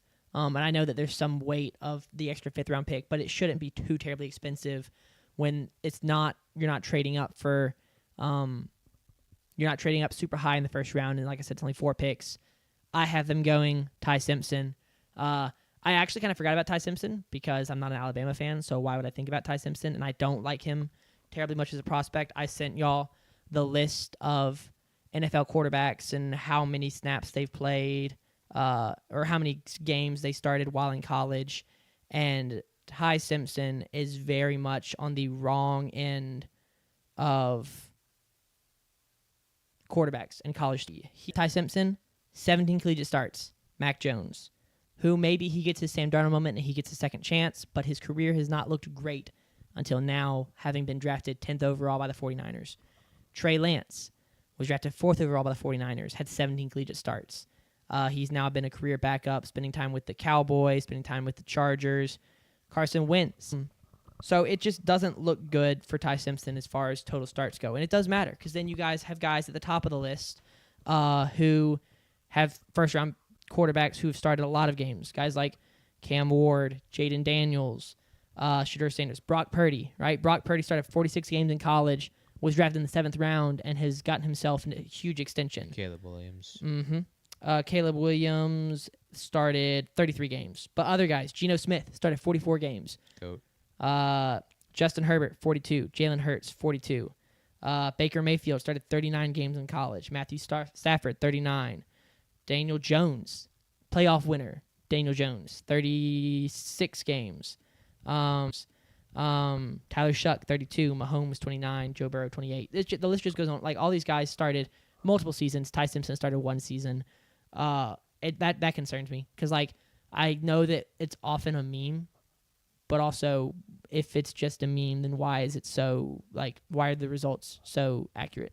Well, I'll tell you what the difference is. All those guys you mentioned that have very few starts are like, I mean, they're bad quarterbacks. Ty Simpson's not a bad quarterback, so I'm joshing. Yeah, it's a good point. That's a great point. I think what scares me more about him is that it's just his talent. Like, I think this is a comp from some people. Is at best he's Jared Goff, but more than likely he's just a little bit worse than Jared Goff. And I think if I'm Arizona, especially if I'm an Arizona fan, considering that we're definitely not going to be good next year, I don't necessarily see the reason in taking our quarterback, a first round quarterback at least now, because what is best case scenario for Ty next year? They don't have necessarily a running back in house they're not going to be able to run the football well. They have, in this mock at least, a rookie right tackle. Yes, they have a franchise left tackle, but the rest of their offensive line is a huge question mark. They have fine receivers, but this is just a roster that's not prepared to win in any games. And what is Ty Simpson going to show on a Sunday to a Cardinals fan or to the Cardinals organization in one play, really, even just one play, that is like, oh, that's the guy going forward?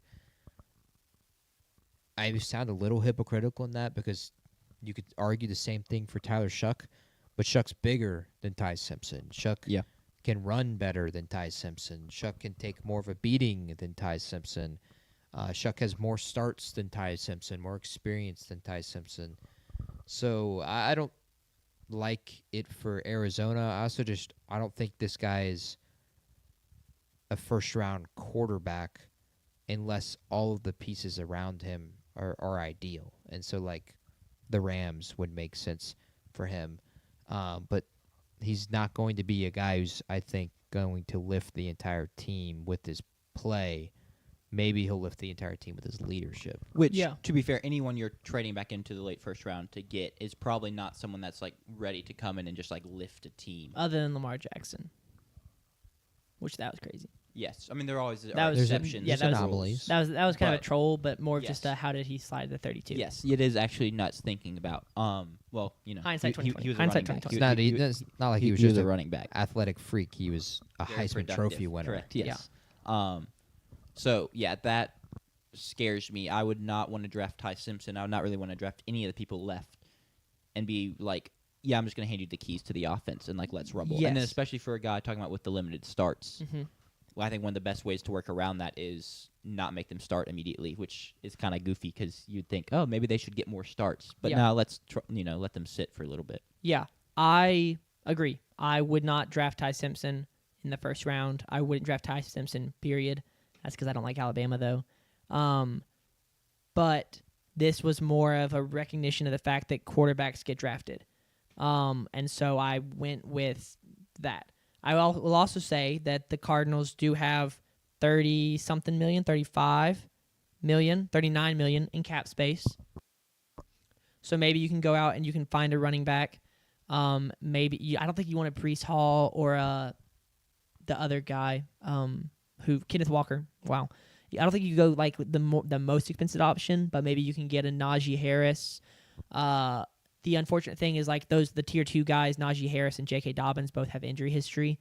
So maybe you even go like the bottom of tier 2. I don't know what those options are off the top of my head. But all that to say, I don't think the Cardinals have the worst situation. They've got their franchise left tackle. They have the first offensive tackle off the board in this draft class, which isn't the strongest tackle class, but people do think that Maui Noah is going to be a good offensive tackle. And so you've got him behind those 2 franchise tackles, maybe spend a little bit of money trying to get a guard. And so now you got 3/5 of an offensive line. Maybe one of those interior offensive line you already have is passable. Then you got 4/5. And then 4/5 of an offensive line can often cover up the mistakes of one bad part. And now he's playing behind 3, maybe 4/5 of an offensive line. Now he's got Trey McBride at tight end. Now he's got a 1,000-yard receiver and Michael Wilson. Now he's got a $8 million running back. Are the Cardinals with Ty Simpson a good team next year? No, in large part is the division they play I was in. about to say it's because of the NFC West. But also Put them in the NFC South.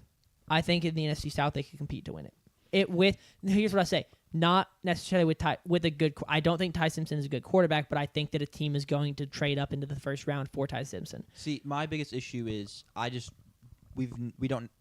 it's been a bad culture in Arizona the past couple of years, and we have no proof yet that this is the regime to change that and to flip it. So I would just be very hesitant on saying something like that. Not that either of y'all were, but just if someone was expecting a big first year or like big things out of this group, I want to wait till I see something like that from the new coaching staff. Either of y'all ride the bus to the podcast today? I did not ride the bus to the podcast today. Yeah. You feel that fire in your gut? I shout out Jonathan Gannon. We can show you the video later. Oh, yeah, boy. You haven't seen that? No. Oh man, it is. Did y'all talk about this in the iconic. last show? We talked about it when we ever did the Cardinals primer. Yeah, with Okay, the one okay. you went I here definitely heard part of it as I was editing, but didn't process. for. Yeah. I'm fully fine with you predicting someone trading back in for Ty Simpson, and I fully think that's possible. But I think what Jack and I are arguing, you've said it outright as well, that there's no reason to. It doesn't make sense to. I agree. I don't think a team should trade back into the first round for Ty Simpson. I would not trade back into the first round for Ty Simpson. You think someone will, though? But I think that there will be, let's see, quarterback. It was Or Fernando, the Rams just take him at 29. It was Fernando Mendoza. I put in Taylor Green in this first round, which, like I said, is like 2% a bit and 98%. Like, it's 2% a bit. Only 53%. Yeah, 2% a bit. 53% hopes and dreams, and then let's see, that's 45%. How much of a bit is sincere. it for you, JP? As you've kind of played along. 33%. Okay. And what's the other 66%? Talent. Talent. Okay. Well, not Yeah. talent. Physicals. Sorry. Yeah. Traits. Traits. Correct. The other T word. Yeah. So I don't think a team should. I think a team will. I think we will see 2 quarterbacks taken in the first round. So I think for the Jack's sake, we'll take Taylor Green out of the equation, and we'll say that Ty Simpson is like someone's got to get drafted in the first round. Not got to, but someone will be. Yeah. I think Ty Simpson could be this year's Jackson Dart. Sure. A guy that someone sells themselves on the highs, right? For Jackson Dart, it was just the statistical output that he had, albeit in Lane Kiffin's offense, but he put up huge numbers. And, people had concerns about him being a one-read guy, but it didn't matter. He gets drafted in the first round. Ty Simpson, someone will sell themselves on but when you give him a clean pocket, he just makes really good decisions. He's not the fastest. He's not the strongest. He doesn't have the best arm. But if you give him the opportunity, he makes good decisions. Someone will sell themselves on that, and he'll get drafted in the first round. So I think we see 2 quarterbacks. I don't think the Rams... I just don't think it's the Rams. Ty Simpson just doesn't feel like a Ram to me. Sure. So that's what I'll say there. I think that's all I have to say about that. They already have an SEC darling on their roster anyway with True. Stetson Bennett. I mean, what is the difference between Stetson Bennett and Ty Simpson, really? Stetson there Bennett would be had many SEC fans that would have The one guy that was fun giving you a argument ton of about grief preseason about it. Yeah. would. I don't remember who it was. saying that Stetson Bennett still had his whole career ahead of him. And I he like was, Yes, his whole career as a real estate agent. Go Yeah. ask a Georgia fan what the difference between Ty Simpson and Stetson Bennett is. That would be such an interesting. Yeah, They tell you for them Stetson to Bennett hear. won natties. won 2 Exactly. national championships behind a better offensive line with a better run game But and a Ty Simpson beat top Georgia. 5 defense. Ty Simpson did beat Georgia, but he did not beat Stetson Bennett, Georgia. Beat him once. Yeah. Okay. Destroyed. So we are all on the same page on Ty Simpson. I think he shouldn't be drafted in the first round. He will be drafted in the first. But he Well, will be. he will be drafted in the See, first round. I'm a little higher on Ty Simpson than y'all are. I'm not ready to say I think he should be drafted in the first round, but I'm not shutting that door. Oh boy. Are you going between y'all two? Unless y'all want me to have the quarterback, which one of y'all is going to pick Ty Simpson to talk about on draft night? Me. Yeah, Jack's got it. Okay. I'll talk about Taylor Green on draft night. Of course. Yeah. All right, that was enough debate about Ty Simpson, and I'm sure we'll talk about it a lot more because that's what we do on this podcast is we talk a lot. At 31, the New England Patriots. Here's another guy I would not want to draft, but his is a lot more situational. This is a guy, and I'm sure y'all should be able to name this guy. This guy I would not want to draft if my Super Bowl window was not in the next 1 to 5 years. Can y'all tell? And which would be I just listed out Akeem Titans. Mesidor. Yeah, Titans, Cardinals, or Jets were 2 of them or 3 of them. It's Akeem Mesidor. He'll be 25 years old on draft night, and I do not think there's any value for that in a second contract because by the time if you draft him in the first round, you're talking about a second contract when he is 30 years old. I did that for emphasis, and I apologize for your earbuds, but he's gonna be super old. But he's big now. Like he's a 25-year-old body. He's not a 21-year-old body. He's got experience. He's got like 7 years of college under his belt. He has experience against really good teams. He's played again in the playoffs, so he's faced some. He faced Ole Miss. He faced Indiana. He has a lot of State. Ohio State. Thank you. A&M. A&M. Yep. You know and he's teammates with Myles Garrett? That can't be true. It was a fake. not It was a good true. It was a meme. fake tweet that I saw. Yeah, I did. It almost got me, but I was like, no, that is not true. It's wild that it's believable. It is Correct. wild that it makes you double take. But yeah, I'm gonna go Akeem Mesidor for the New England Patriots. You bring him in, and I think he's an instant impact. I don't think he's an instant Myles Garrett or Max Crosby, but I do think he comes in. Yeah, like he's not that kind of instant impact, but he comes in and he's immediately a comfortable starter in the NFL. I would hope so at his age. Yeah, he needs to be. There is no, raw, developed, talented, all that. Like, no, he's got to start. So, at 31, Akeem Mesidor. And then finally, your Super Bowl champions, the Seattle Seahawks. We talked about them a lot because we just did their offseason primer. They have 3 free agents in the secondary. And I would love for them to bring back 1 or 2 of those guys. We talked about whether or not they would, whether or not they should. Reek Woolen is a free agent. Josh Jobe and Kobe Bryant. And Kobe Bryant. All 3 free agents. 2 cornerbacks and a safety, I believe. Correct. And so I have them going secondary. I have them going cornerback, Brandon Cisse. That's how I'm going to say his name. It looks right. Cisse. That just feels right. It feels like a fire last name. Cisse, maybe? I hope it's Cisse. Oh, really? We'll find out. I think it's Cisse. It can't be Sissy No, it's not. Definitely because I think- Sissy would be yeah, crazy. correct. That's what I'm Cisse. saying. I like Cisse. Or Cisse. What did I? Cisse? You said Cisse. Yeah. I think Cisse is right, but you could. I don't know. Brandon. Our boy Yeah. Brandon. B-Dog, B-Dog. the Gamecock. Yeah, let's go, Brandon. Man, what a throwback to a meme that was wild for like a month and then went away. Yep. But as memes do. yes, I have them going Brandon Not the Rizzler, though. out of South Carolina. He had a really good year at South Carolina with 1 touchdown, 1 interception, and 7 pass breakups. And he's a guy who I kind of looked into a little bit for a different mock draft I did. I like him a lot. So he's a big piece for the Seahawks, and they just need to avoid what happened last time they were in the Super Bowl window when they let the defense kind of fall apart out of nowhere, right? Richard Sherman moves on, goes to the 49ers in like 2018, like 2 or 3 years later. They need to start like planning ahead for that. They need to start planning for, all right, we can keep Devon Witherspoon, but maybe we can't keep all those pieces in that secondary. We can't keep Emenwari. Like they need to start planning for that. So that's why I have them going with Brandon, our boy out of South Carolina. And it is analyzing the draft, and it's not going to give me a grade because that's it. But, yeah, that's the mock draft. That was pretty cool. It took a while. So, final thoughts are I like it. And I would hope so. You did put it together. yeah, I like it as well, though. yeah. It was, that's one of the, you didn't even get any 2v1s. Y'all didn't gang up on me. It was me and JP versus Jack about Taylor Green. I'm a little sad to find out that JP's 33% bidding, and I'm not at least I thought he was more like a 15 to 10% bid, but I should have known. It's all right. Maybe if he watches them at the combine this weekend, he'll Yeah. reduce the biddage. I can't wait to try and find some illegal live streams from someone's phone of the combine, just propped up in the stands, pointed at the field. Why wouldn't you just watch the broadcast? Well, broadcast doesn't show you everything. I want to see everything. See, No, I'll watch the broadcast. I mean, I love this mock as someone that gets RFL Reached on my team at 7. Yeah. Big fan. I'm sure you're a big fan as your Saints. I mean, I've now said draft Jeremiah Love 3 times. We'll keep a count of that as we get closer Sure. and closer. Who's going to go next week? For me picking or saying a name? No, for the mock draft. You said each one of us will do one every week. Is that Yeah. what we want to do? Sure.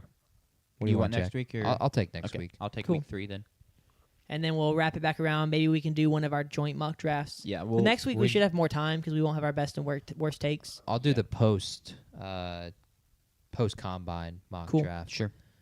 But we will definitely, as we get closer, I'll do the post JP mock draft. There you go. That's funny. We'll definitely have our full one, each 3 of us Yep. picking. Yeah, That that'll sounds be good. fun. I mean, we know who's going to the Rams at 29, thankfully. Seems like it. It depends on how the Green does at the combine. I mean, we know how he's going to look at the combine. If he's got a Tyler Shuck throw, He's going to have like a Zach Wilson throw. He's going to have an Anthony Richardson throw. Cool. All Maybe. right. You want to get us out of here? Let's do it. Given that I did not. I think what really cooked us was the Mississippi State recap took longer than I thought. I'm not going to lie. Yeah, it took us like almost 30 minutes. It's all good, though. Thanks, everyone, who tuned in. And if you, by miracle, made it through a 3.5-hour podcast, we greatly appreciate you. And we will be back on Thursday for just some general sports stuff to be determined. Peace. See ya.